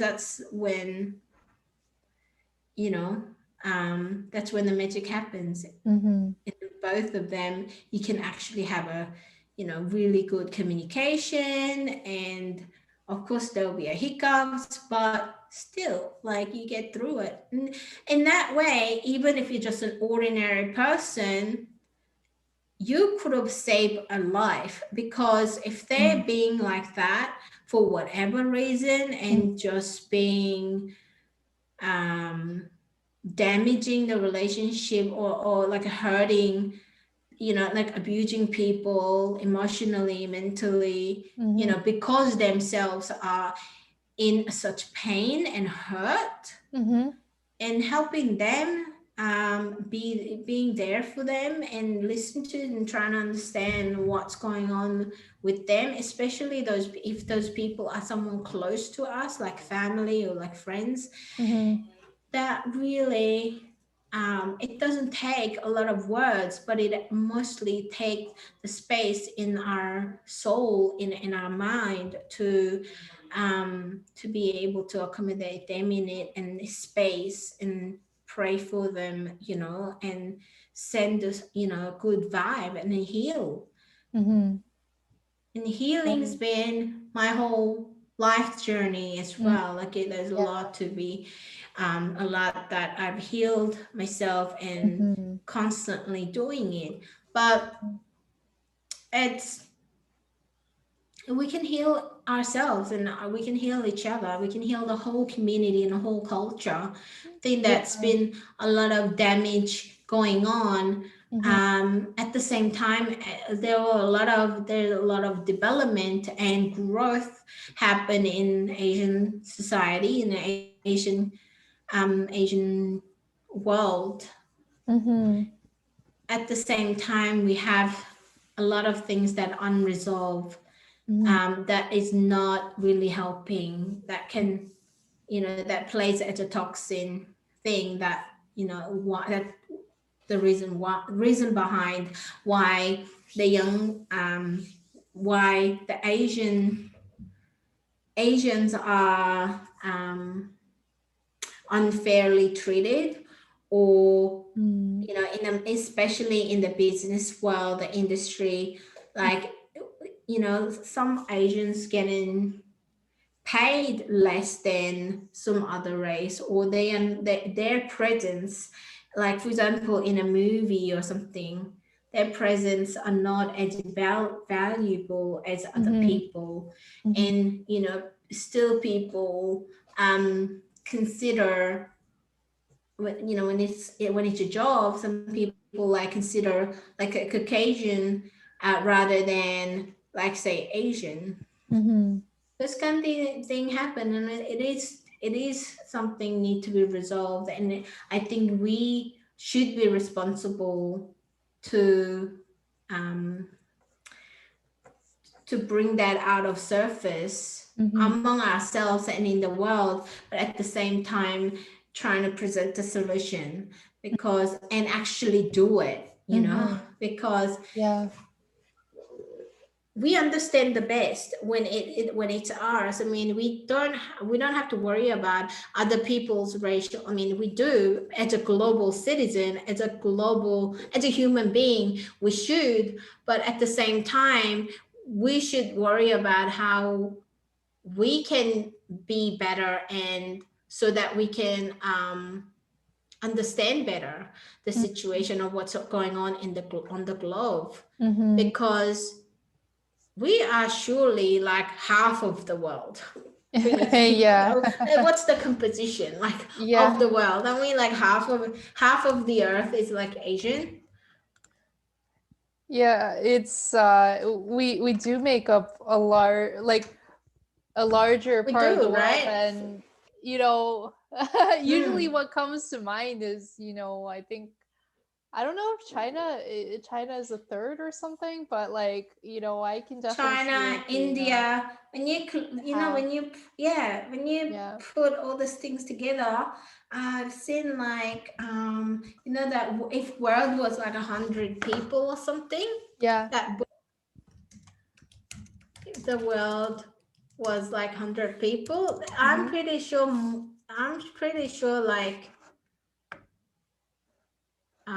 I'm pretty sure, like, let's have a look. Okay. um if it was published in 2019, if the whole world were a village of 100 people, 61 villages would be Asian. Hmm. Yeah. Oh wow. Yeah. So 14 would be African, 11 would be European, and 9 Wow. would be Latin or South American, 5 would be North American. So, and Wow. none of the villages would be from Australia, Oceania, or Antarctica. Right. So, yeah, so when you think about it, like, 61%. Hmm.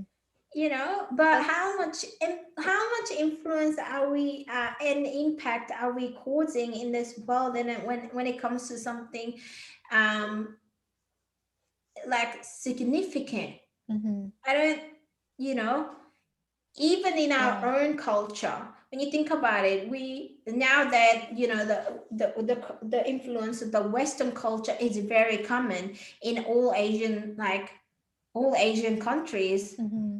You Whether it is because of the colonization, or it is because of, just a media, we tend to follow more of that path than, listening to our own selves. Yeah, and the thought just hit my head that, because I think Western culture is much more accepting. I Mm-hmm. think that has probably allowed more creativity and innovation to exist earlier on. Mm-hmm. So, then that puts Westerners on the top when it comes to social status. And then, Mm. Asians have a great work ethic, and also, well, since we're choosing not to lead, well, then naturally speaking, we're influenced by Yes. all these people on the top, and we continue to stay where we are Mm. unless we Yeah. make a choice to do differently. But I think there's Mm-hmm. so much potential there too, because if you're saying 61 villages, right, like 61% are Asians, well, like just imagine like all of us, well, maybe not all of us, but like a proportional percentage of us being as rich Yeah. as the top people right now, just how much Yeah. more abundance that would bring to the world. Exactly. That's honestly, there's so much potential there. Yeah. And I think like kind of going back to the discrimination topic, um, right? Kind of seeing that a lot of the discrimination is coming from people who feel insecure that, oh, maybe my privilege is going to be thwarted by these immigrants or these other race people, and then Mm-hmm. having Yeah. compassion for that Yeah. fear, recognizing, hey, Yeah. if we traded spots with them, we'd probably, it's quite possible we'd feel similarly. And Mm. Yeah. Yeah. It is the fear. Like, they believe that there's a certain amount of spots that are available if those people who are from not native to this country, or like those immigrants, will yeah. take this, and where do I stand, or how do I get it? Hmm. And when we think about it, most immigrants, like, unless they have a lot of money, that to start with, that most of them don't. Hmm. They come and do the thing, especially like in a developed country. When they move to those countries, they started from the bottom. So those jobs, and like, who wants to do the job, who's in that country, Hmm. from that country, like, they in a developed country, they want to take on those jobs and actually do it. Who Hmm. has that work ethics, and you know to do those things that they consider it as not consider it as like hard job to Hmm. do. It's all immigrants who's doing those Hmm. jobs, Yeah. right? So in Yeah. a way, the competition is um, not as valid, I'd say, as Yeah. as That is as being. that people are thinking, Yeah. because it's not. Their position, in especially when somebody is being an immigrant, their position is different to who's been living there, born there, and living there for their Yeah. whole life. Yeah. Yeah. Yeah. So that fear might be blown out of proportion. Also, I kind of just Mm, realized that, if we're thinking about like abundance, having abundance mindset, and if we, do believe that we all have access to, like, the source energy and the universe for granting mm-hmm, us that well-being, mm-hmm. like by default, right? Yeah. Then actually, for the people who are afraid of losing their power, if they have that fear, that means they're not connected to that Mm, wellspring of yes. energy. Yes. I And to think some so degree too. it is up to them, to Mm-hmm. find it again. Like we can't do that work for them, but Mm-hmm. hopefully as we, continue to do good deeds, and see the best in them and in each other, they may be influenced to, not not see us, not see Asians at the same in the same way anymore. Yeah, I think if they, and also it is a lot about the education, how they learn. I mean, nowadays a little bit different because they have, everyone's got access to internet, so they can search up and they can learn if they're curious about it. But I guess before there's a lot of fear, like where they're from, like why are they here, are they going to take ours, what's ours. But Mm-hmm. well, Yeah. we're living on Earth, and Earth, who owns the Earth? No one. We all Yeah. live here. We Yeah. borrowed it from the future generation, and we're Yeah. living here temporarily, Yeah. right? So nobody actually owns anything. And Mm-hmm. if we understand that, and then we understand that what we have, like what we can get is, you can get anything. It's not like it's gonna, it's not, it's abundance is, it's not like some, you will take my abundance and I will not have anything, like we create our own abundance, and it is unlimited, and we connected to the source. you Mm-hmm. know that's where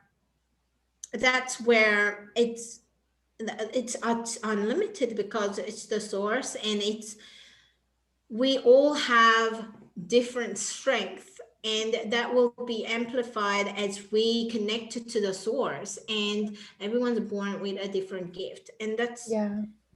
that's how it works. And if people don't understand that Mm-hmm. we just have to fight over this very limited amount of source. And I'm not gonna I'm not gonna I'm not gonna get because you get what I get. I mean, like, I'm not same as Yeah. you. Yeah, that's the thing is like there's maybe there's a finite number of physical resources on the planet, but there isn't a finite number of ways to use them. And Hmm. there there isn't a finite number of thoughts to have either, so like, Yeah. if I mean, you're creating a service around, planting good yeah. thoughts in people, right, like coaching, Yes. right, there's Mm. no limit to the amount of energy that can be No. built up in a person, Yeah. what they can create, how they can, Yeah. sharpen their talents and, make the best of them. There's no limit Hmm. to the amount of digital art that someone can create. There you're right, it's like, money, where money flows, value goes, right, like the Hmm. value is exchanged, and then when someone gets more value than what they paid for, then that will, extend to other parts of their life, and, Yes. Yes. continue to add abundance. And I guess if someone wants to like print more money to accommodate all this Look, explosion, the then thing is, look, I think even money is like, there's infinite amount of money, because money is in a way a illusion. Like it's Mhm, something that is made, and it mhm, is really just a tool that we use to use it as an exchange. mhm, Everyone's got, like, everyone's have access to a capability and potential to earn mhm. as much as money that they desire to make, because it's now, especially nowadays, you don't need to have a cold cash. Mhm. Everything is Yeah. just digital, like numbers showing in your account, your online banking. Yeah. That can be how many zeros that you want to have, you Mhm. know next to it. You know what I Mhm. mean? So Yeah. it is not, it is, unlimited amount of resources. And when Mhm. you think about it, because of our um creative, faculty of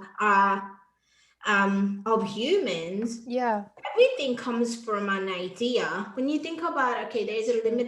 When I think about the resources, and then, like how much natural resources that we have, it is in a way quite limited, but at the same time, because we have that intelligence and ability to be creative and make new things, we can totally make it work and create a new innovative way of making things happen. Like, for example, like food. I mean, we thought that, sort of like, okay, the food is limited because there's like, we have a limited amount of land, nobody wants to farm, so that there will be less and less food. But now with the smart farming, you can actually build indoor farm with LED lights, and those things are actually like, it can be organic because there's no bugs or nothing around. You can grow it with less chemicals, and it doesn't take up as much space because everything can be vertical. You can have a vertical, so it's like stacked to the top, and that's how you can grow food. And you can grow more food and in a less space. That really that can be a solution for the limited amount of food source, because that can be done at home. Like, that can be done at home. If each home's got that, they can be self-sufficient. And those can resolve that kind of issue. And I'm positive that we can resolve natural like the power source and things like that to be resolved, because it's more and more people are aware of that issue, and more and more people are looking for solutions in that issue. And not necessarily they got to be a scientist to resolve that, but because they're going to be more and more people aware of that, and there will be that conscious consumers that consume those solutions, if if those solutions are available. And more companies and scientists are making those the decisions and making those things available for those people who are going to be consuming that.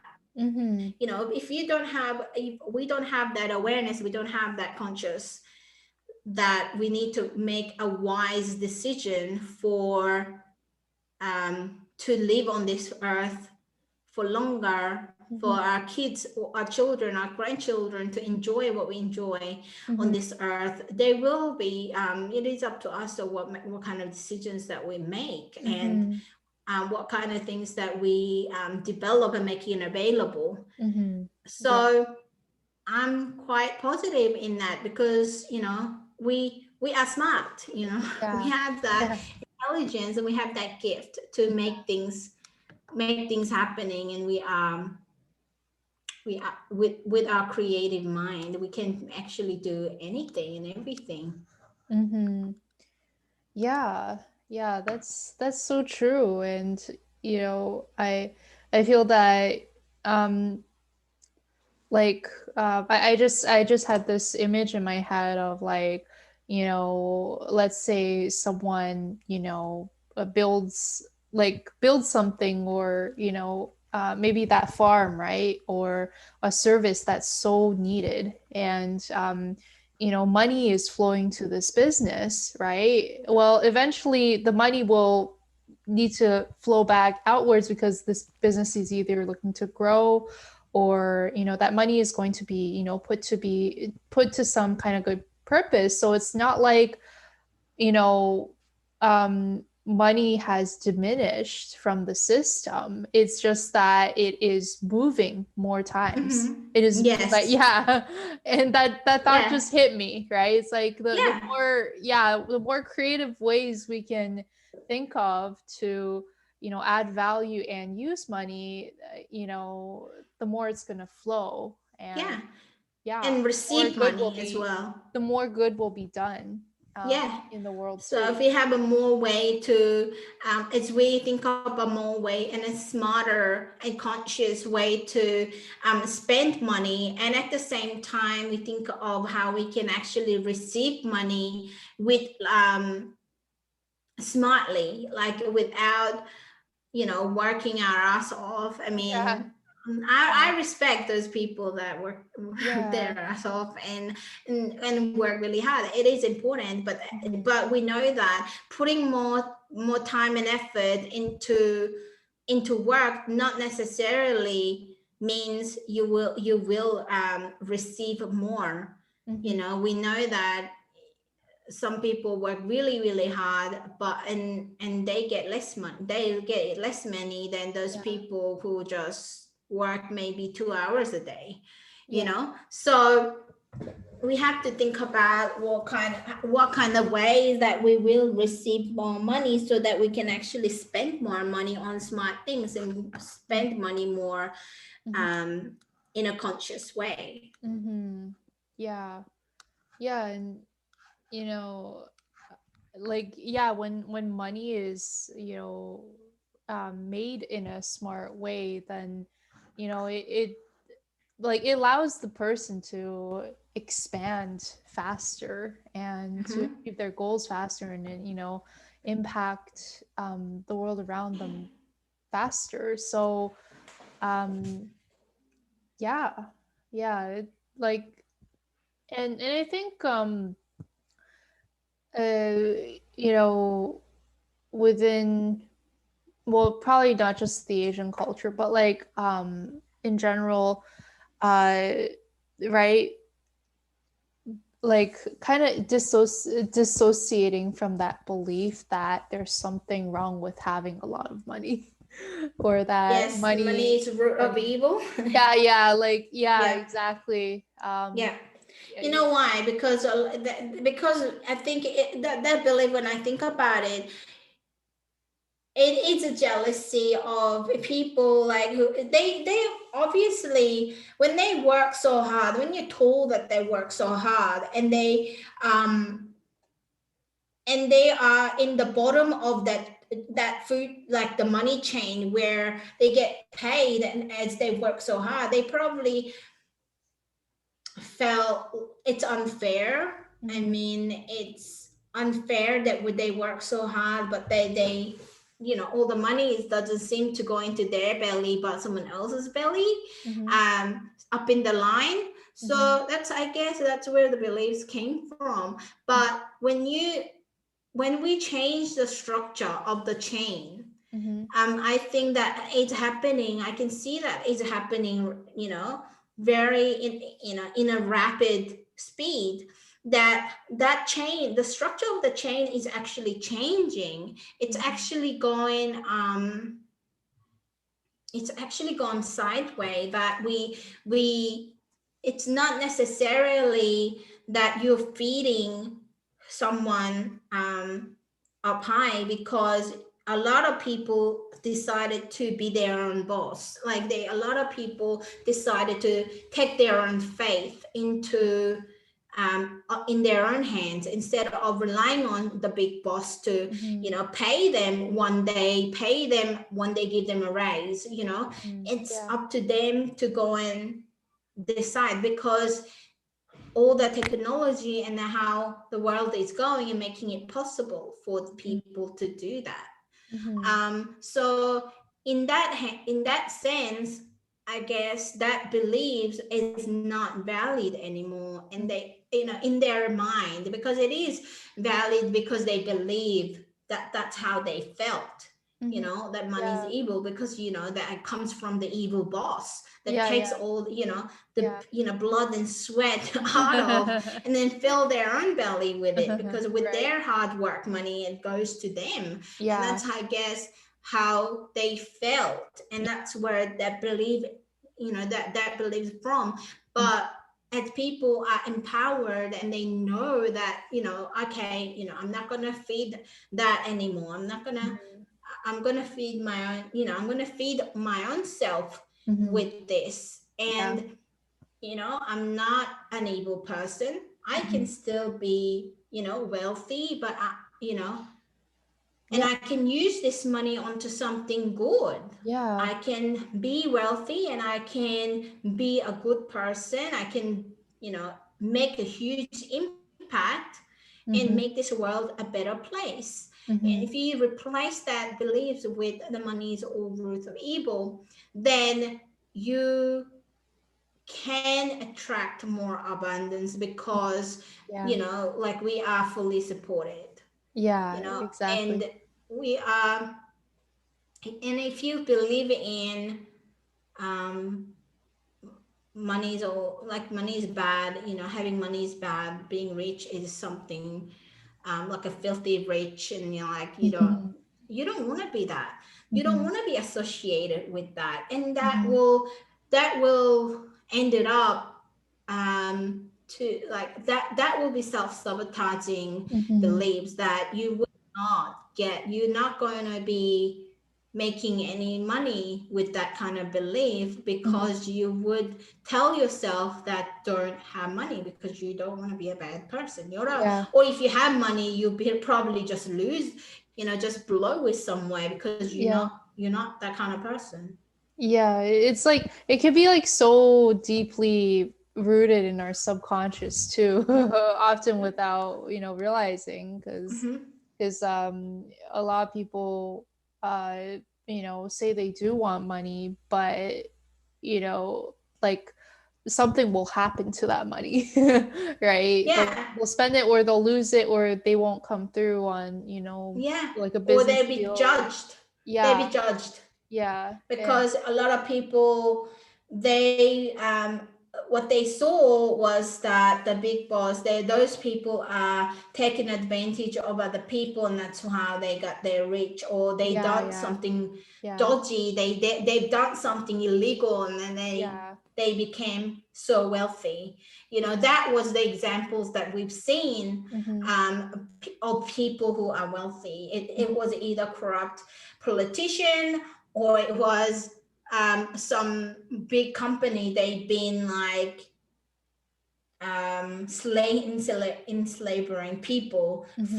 for a long time, and that's how they build their wealth. Mm-hmm. And nowadays it's changing very fast, that people are using their own mind Mm-hmm. their own mind to Mm-hmm. make money.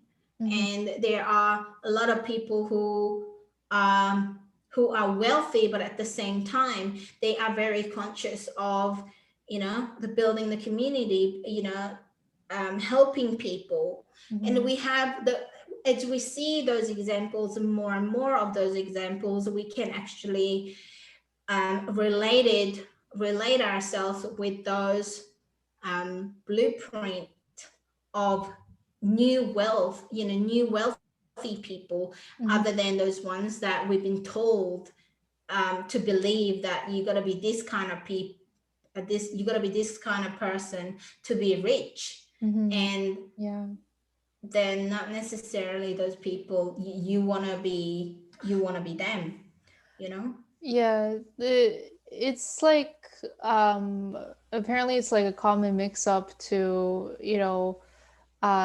associate money with abuse of power and with, hurting Yes. people, when Mm-hmm. there's actually so many rich people in the world who don't do that Mm-hmm. all that much, if at all, right? Yeah. And it's like Yeah. possible to still live with integrity and have a lot Yes. of money. Yes. But yeah, Yes. it's I guess the media is really powerful, right? Because they It will is. It the is. newspapers will talk about yet another crook who has You embezzled, know what? Those media companies are actually owned by those people who who are are rich, blessing. who are the filthy rich that Ah. don't want anyone else to have that power, and they want to Mm. continue to abuse, Yeah, use that power to abuse people, and they right, don't want anyone to know any better. right. They want Yeah. to they want them to believe that, oh, still believe in that money is evil because they don't want anyone else Yeah. to be there to think that they can have the power and to control the world. But when you think about that as, as the bottom of it, like a fear and love, that kind of controlling behaviors and control, having that kind of beliefs are coming from the fear of people taking that power. Right. People because it's not theirs. It's not Yeah. theirs. They can't really. It should be available for everybody. It's not theirs to take it at the first place, right? Right. So, Yeah. we need to know that it doesn't matter how many lies that you've been told by the media. It doesn't matter how many brainwashing that's done. We need to unlearn all that and really see through, what's there as presented right in front of us, and like feeding our brain and feeding our thoughts. Think about that before accepting it as truth, Yeah. and think about it and make sure that it feels right to consume that idea or consume that beliefs and yours. And that's really important. When it comes like money mindset, I talk about a lot about it. I love talking about money. It's the mindset about money is like one thing that a lot of businesses and the entrepreneurs, they start their business but actually fail and they don't actually make any profit. They are staying in the blurred line of volunteering and Yeah. hobby, Yeah. and they ended up giving up because they think that there's nothing they can do about making money, and they're like, oh, maybe I'm not meant to be doing this. Yeah. I am tired of going after and making this happen, where I could just go to work, sit there in the office for like a few hours, and then you get the money, Yeah. Yeah. And I think like uh one barrier there is, feeling that it's wrong to ask for money for something that it's Yes. like is something that they're so ready to give to the world, like even for free. Right. Yep. Like maybe they get so much joy out of doing it to begin with, or maybe they feel just dirty asking for money in general, right? It's like, oh, Yeah. I deserve Yeah. this, You right? don't want to be, because Yeah. what they believe in as well, money is evil. So whoever asking money is evil. That's what they believe in. And Yeah. you Yeah. Yeah. you think that they believe in those people that you asking money to, you pay you, that you think that, that's what they, maybe that's what they believe in. So it's really hesitating you to go and Yeah. ask to, because you don't want to be that evil person. But Right. you have to understand that business is business. You're here to make profit. You're here to make money. And if they've gotten the more value, they've gotten more perceived value than what you ask for in cash value, then that's how it's got to be done. Yeah. Yeah. And it's not every dollar, every money, every penny will be worth it, for them to, Yeah. if they see the value in paying someone, then they will have no issue paying someone. And also, if Right. they recognize you as a business, like this relationship, the relationship that you're having, or the exchange that you're having as a business, and it needs a transaction, then they will understand and they will have no doubt, pay. Because who's gonna go to a shop and just take something without paying and just leave the just Yeah. leave the shop, Yeah. right? They're in they But will automatically go and pay and ask how much it is, like if there's some, right, yeah. and it should work the same way, that they understand. They got to understand that if you um if if if they are if they consumed something from this person, if they get helped, and if they value that in that time or the service that they've gotten, and it has value in it, then they should pay. And Yeah. you shouldn't have any problem asking for that either, because you got to be the first one to value that. If you're not if you don't know how much your time is valued, you don't know um how much your service is valued, then how are you going to charge anybody? How are you going to ask for anyone, like how are you going to ask anyone to pay you and see the value in what you're providing? Right? So you need to know that value first. Yeah. Yeah. Um, and I think like another part of the money conversation is recognizing that the more money we do have, the more power we have to do things like donate, support causes, support good causes in the world, or um, you know, do the things we really want to, or employ others in ethical working environments. So like basically not turning into those evil bosses, right? Yes. Creating more, nice jobs maybe, right? Yes. The money can be used for so much good, and yeah, it's like there's more money, it's true that there is more power and there is more freedom.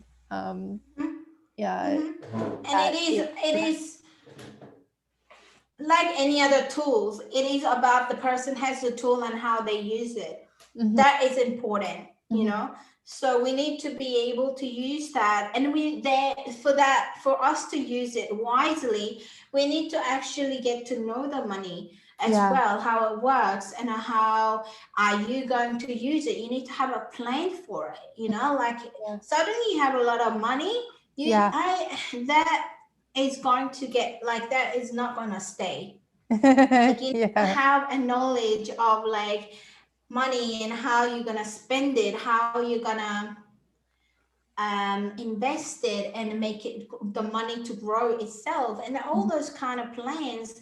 You need to have it in place for you to have the tool, use it for a full potential. You know what I mean? So because you can have a lot of money, you can just blow on shopping, and if that's what you think that it's gonna be important, but or a private jet, or the lottery, or I mean, I think there's family nothing wrong with, requests. there's nothing wrong with going shopping and going on private jet, but if you're going to be spending 100% of money that you get on those things, and that doesn't give you, it doesn't give you, and you have to live in a van, then that's a bit of issue, right? Being smart about it and knowing. Be smart about it, and make sure that it makes you feel good about doing it. I mean, going for shopping, it's a good feeling if you go shopping, but are you going to be happy that you're gonna be your balance is going to be like minus if you if you go shopping and blow the money? Surely you're not going to be very happy, right? So it's there got to be a balance in between how how much you're gonna be making, how you got to have a strategic plan for it, and then even in spending it, how you're gonna spend wisely, and have to, if you don't have to worry about it, good on you, but but you need to have that plan. That is that is not only good for your finance, but it is also good for your mind as well. Like, you need to have a peace of mind that, Yeah. and also feel good about it, how, um, because you make it and then you have that full cycle of how money, cycles in your life, and and as skillful as you get, more money will appear, more money that you can handle. Right. It's life, um like whatever they said, that God will give you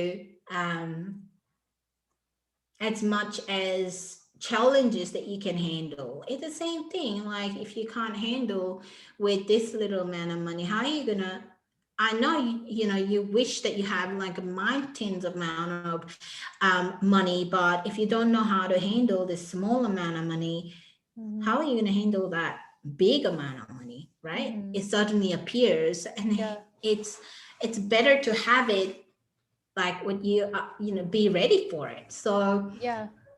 that's what I'd say always, like, you just be ready for it. And if you don't have it, learn to manage it, like, learn about it, how, and be creative, and be creative of, like, how you're gonna earn your money, how you're gonna make your money, and how you're gonna grow your money. you know 'Cause for a while, when I was when I was just a housewife, and I wasn't making any, but my job was to make sure the money would last. The money that I was, my husband would bring in, would last, and would pay for all the bills, and I'd do this and that. And that really, um, time to time, it was really hurtful. I felt so bad that, I couldn't buy, like all these expensive toys to my children and all that stuff. But at the same time, I was grateful that having having that experience really teaching me how to budget, like, it is teaching me, and got me thinking what's important and what's not important. What will really bring us true happiness and what doesn't, and really got me thinking. So those kind of things are so important steps to go through, and important elements when it comes to money mindset, that it is not about how much money that you have in the bank. It is about what's in your mind, and what you're prepared for. Yeah, and be able to like appreciate every Appreciate, yeah. every level of money that your bank account does reach, and actually, the advantage to budgeting, um especially in a tougher situation, is that we automatically, I think, feel grateful for what we do have, and also get to focus on the things that are really really important. And kind of going back to what you said much earlier on about cutting away the stuff that is not needed, right? The Yeah. things that aren't truly us, right? Going back to minimalistic, even if maybe for the time being that means spending on almost nothing, right? Yes, yes. I mean, the good thing about being Asian is that you're less likely to move out early, right? Right, Like, they will leave, typically, like, traditionally, they will live with their parents until they get married, or they still live with the parents even though they're married with kids. It is not nothing strange that, like, a married couple with kids will live with their parents, or right. their parents-in-law. Yeah. It's quite common in our culture. So there, you can save more money in that. Yeah. Just That's the route I'm taking, actually. I happen to be in that situation right now. that is a good thing about being Asian. You can Yeah. And Asian parents, they don't mind, and they don't ask you to move out or anything, you know. Yeah. Um, My mom so likes me being home. yeah, no, Yeah. that's the Asian parents. Yeah. She misses They me when love I'm gone having too. you. They Yeah. love having you, even when you're like married. They'll be Hmm. like, "Oh, why do you need to move out? Just live with us. I'll Right. cook for you. I'll look after your Oh. baby. Just live here." Right. It's kind of sweet, actually. When I It think is. about It is. it. That's good, and that's how I guess that it's a way that we can advance as well, you know, because it's a lot of like it's a lot of money too, It is right? a lot of money. Yeah. It is a lot of money. Like when like a lot typically people, you know, as a young adult or like a person just starting their career or their business, Hmm. you know, paying for a mortgage and rent, you know, that is a big portion of what they would what they will be making, Yeah. you know, as their career and their business um progress. It doesn't affect as much, and it you know, the proportion is sort of like get less and less as you earn more, but at the Mhm. same, you know, at the same time you have, it's a managing, living by yourself. It's like it takes more time, like, Mhm. you know, like you have to manage the household, you know, Mhm. managing the household takes a lot of energy as Right. well. Right. So, you know, it's, but at the same time you can actually learn more Mhm. managing it yourself. So that I Yeah. guess it's all has its own benefit to do It so. does. So Yeah. when you just have to be ready for it. If Yeah. you're not ready and you move out, you will be making more mistake. You will be struggling more. At the end you will learn, but at the same time, if you want to um, if you want to do it, you know, you don't want to be trying to, if you don't want to be falling over 100 times when trying to run when you're not even walking, Yeah. right? Yeah. So that's the thing that you learn, and when you're ready, Mhm. you take the next step. Yeah. And That I makes think sense. that is the way to do Yeah. it, and it really avoid that overwhelming part and making a mistake. And I mean, making mistake is a good thing if you learn something, Mhm. but if you can um, go an easy way, if you want to go an easy way, Mhm. it's not, it's, I mean, that's the thing about it. Like, oh, if you want to take a shortcut, you're automatically a lazy person. That's Which what is I not get a lot of times. yeah, Then like true. working smart. Uh-huh. What's working smart? Right. Especially in the Asian culture, like, what do you mean by working smart? You mean lazy? But it's not the same thing, right? Uh, yeah. So taking a shortcut, if you can take a shortcut, why not? Yeah. Take a Yeah. shortcut. Do it, you know, you don't have to create a hassle just because that's how you that's you know, like that's what you've been told, that you gotta fight over it, you know, you gotta fight fight along, and then you gotta struggle and you gotta work hard, you have to suffer, and that's the right way. That's how you're gonna deserve this success, deserve this amount of money. Actually not. Like, why don't I do it smartly? Yeah.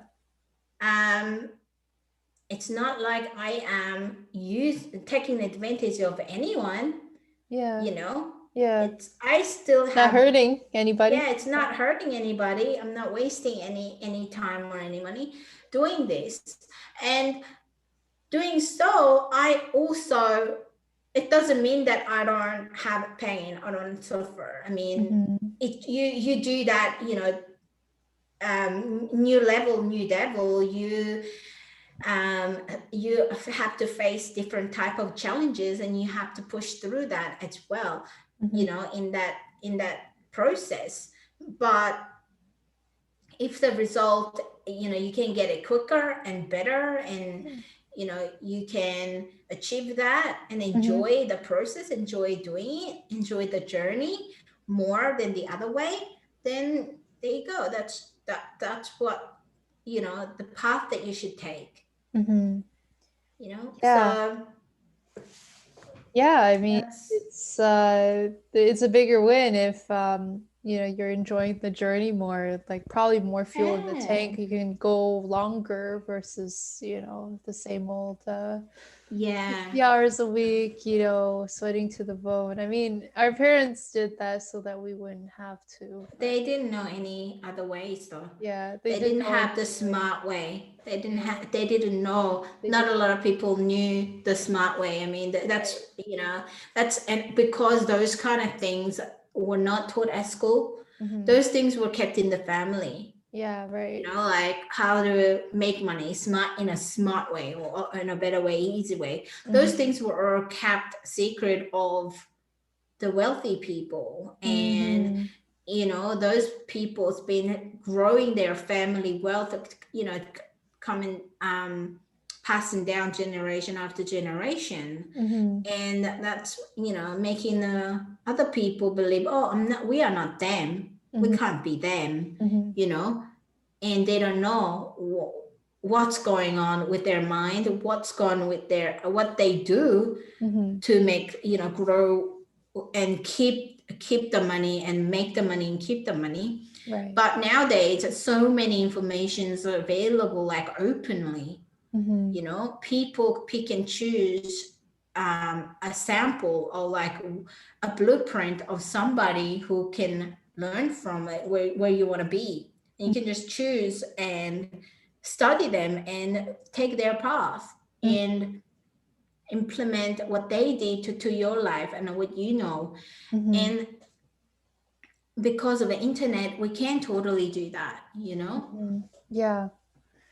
Yeah. It's a wonderful time we're in right now with so much available at our fingertips. And Mm-hmm. yeah, It's a perfect timing, and that will I am really excited for more and more people to take on their chance and opportunity, and Mhm. really full, expand to their full potential to Yeah. do this, so that Mhm. we can bring some balance to this world, where more people are wealthy and less people are struggling, because we know in this world, I mean, even sharing 1% of wealth, richest people, like they share like 1% of their wealth, will those people, the poorest in Mhm. in in poorest country, Mhm. and the poorest people, and that will save that will save millions. I'm still like, can't believe in some countries they have to drink, like the children have to drink dirty water because they don't have clean water, Mhm. and they don't have enough food, where in first world country there's so much food that wasted, or so many people have, you know it's Yeah. just not it's just not fair. And we have to, when we think about the conscious ways to spend money, and more people will be in the position to share their wealth and Mhm. be abundance, like not only abundance in the financial sector of their life, if they are have the abundance mindset, Mhm. um, and full of love, and full of love, not fear. And when they have this warm heart to contribute to a bigger cause Mhm. than themselves, then we can totally change this world together. And Mhm. I saw in, so that I believe that is so important, that Yeah. that we should do, and that is we should do it for our future, because yeah, for because we are totally capable of. I don't understand why it hasn't been done. You know what I mean?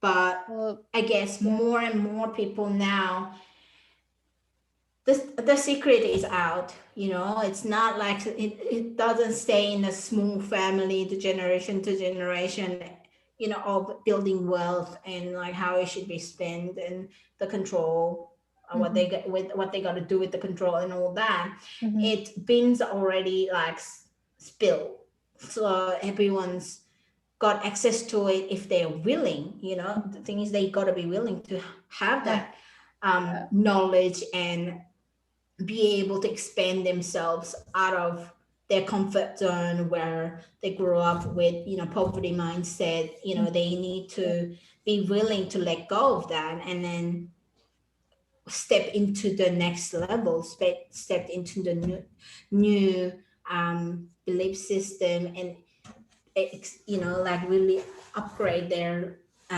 reality. Yeah, that's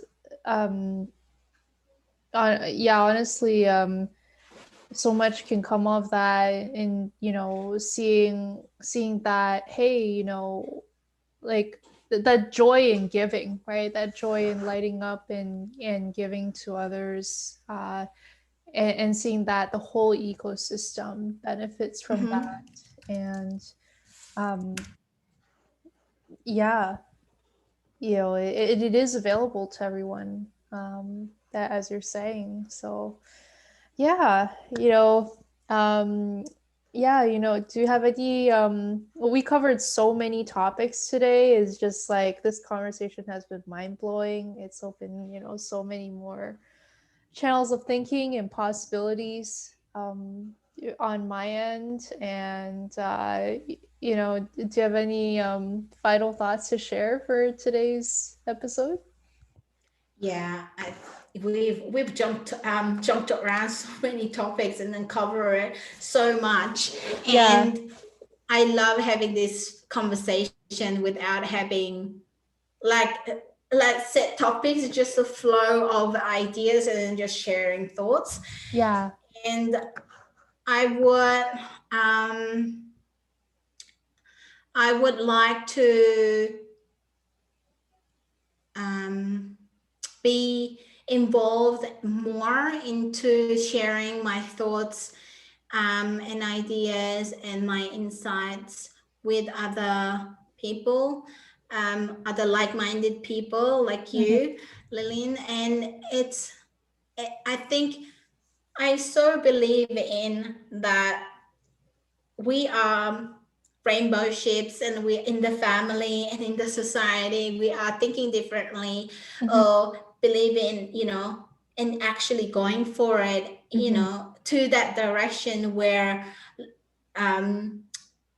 not everyone's willing to go for a reason, so that we are so that we can lead that revolution of the next generation, because this world is evolving. We're all evolving. They need a new world. Our children, I'm a mom, so I feel like I feel it in my heart that the things that are very happy and grateful with this world, but at the same time I believe there are a lot of things need an improvement, like in the world, and issues that need to be resolved. I would want to have more open conversation like this, and I want to see other people having this kind of conversation openly as well. Yeah. So that we can really work on it together. Yeah. Yeah. I really enjoy these conversations too. And, I think the one good question I discovered today is, what do you think our new future can look like? And No, that opens so many doors, Yes. outs, Mm-hmm. in the discussion. And yeah, right, like echoing what you said about pioneering Mm-hmm. generation, right? If we had children growing up in happy, healthy families, and in a world where they feel safe and they can be themselves and fully self-express, and appreciate for who they are, like, wow, that would really be saying something. um Yeah. yeah, Yeah. so That will that will really change the life, I mean, of the future, like a further, like a far more, like far future, yeah. even more, because that will accelerate the this evolution, Yeah. because they are fully, like they are accessing that full potential and gift Mm-hmm. of themselves. Mm-hmm. Yeah. Yeah. 100%. Yeah. And we can look forward to lives of joy and freedom, and Mm-hmm. in Mm-hmm. lightness, like we're flying, Yes. right? So, Yeah. um, Yeah. And we don't have to wish to wait until like 30 years, 40 years or yeah, anything like yeah. that. But like we need to live and embody that ourselves, so that we are the living examples of what we believe in, so that we don't miss out on things, right? There's a lot of FOMO is going on, but Right, instead of FOMO we can enjoy JOMO, like right. like joy of missing out, and Joy of like missing. I joy love of that. missing out, and like we can live in the moment, really, like, Mhm. and instead of wishing for the future, when this happened I will do this, when this happened I Mm, can be this. No, mhm, you can just be. mhm, It doesn't cost anything for you to be happy and mhm, be who you are, mhm, and live, you know mhm, live the way that you should be, which is like um just do what you believe in. mhm. And it Yeah, starts with very little thing, yeah. that we realize, like, oh, I gotta be a millionaire to do this, or I gotta be skinny to do this, or you know what I mean, I gotta be what is it, oh, I can't do this because I'm a mom, I can't do this because I'm this and that. Mhm, No, you find a way to do it, and then find a way why you want to do it, so mhm, that it kind of broaden of the choices to actually fulfill that needs. mhm. Right. So, because there's always a need your needs behind it, your emotions are behind it, Yeah. so if you can find that out, it doesn't have to be whatever that you originally think that you needed to do or Mhm, be. You can be anybody, and it mhm, doesn't. We should leave that. It's important for us to think about the future and the next generation, but mhm, it's so important for us to do it, so that it validates for our next generation to think that it is important for them to live the way they believe, mhm.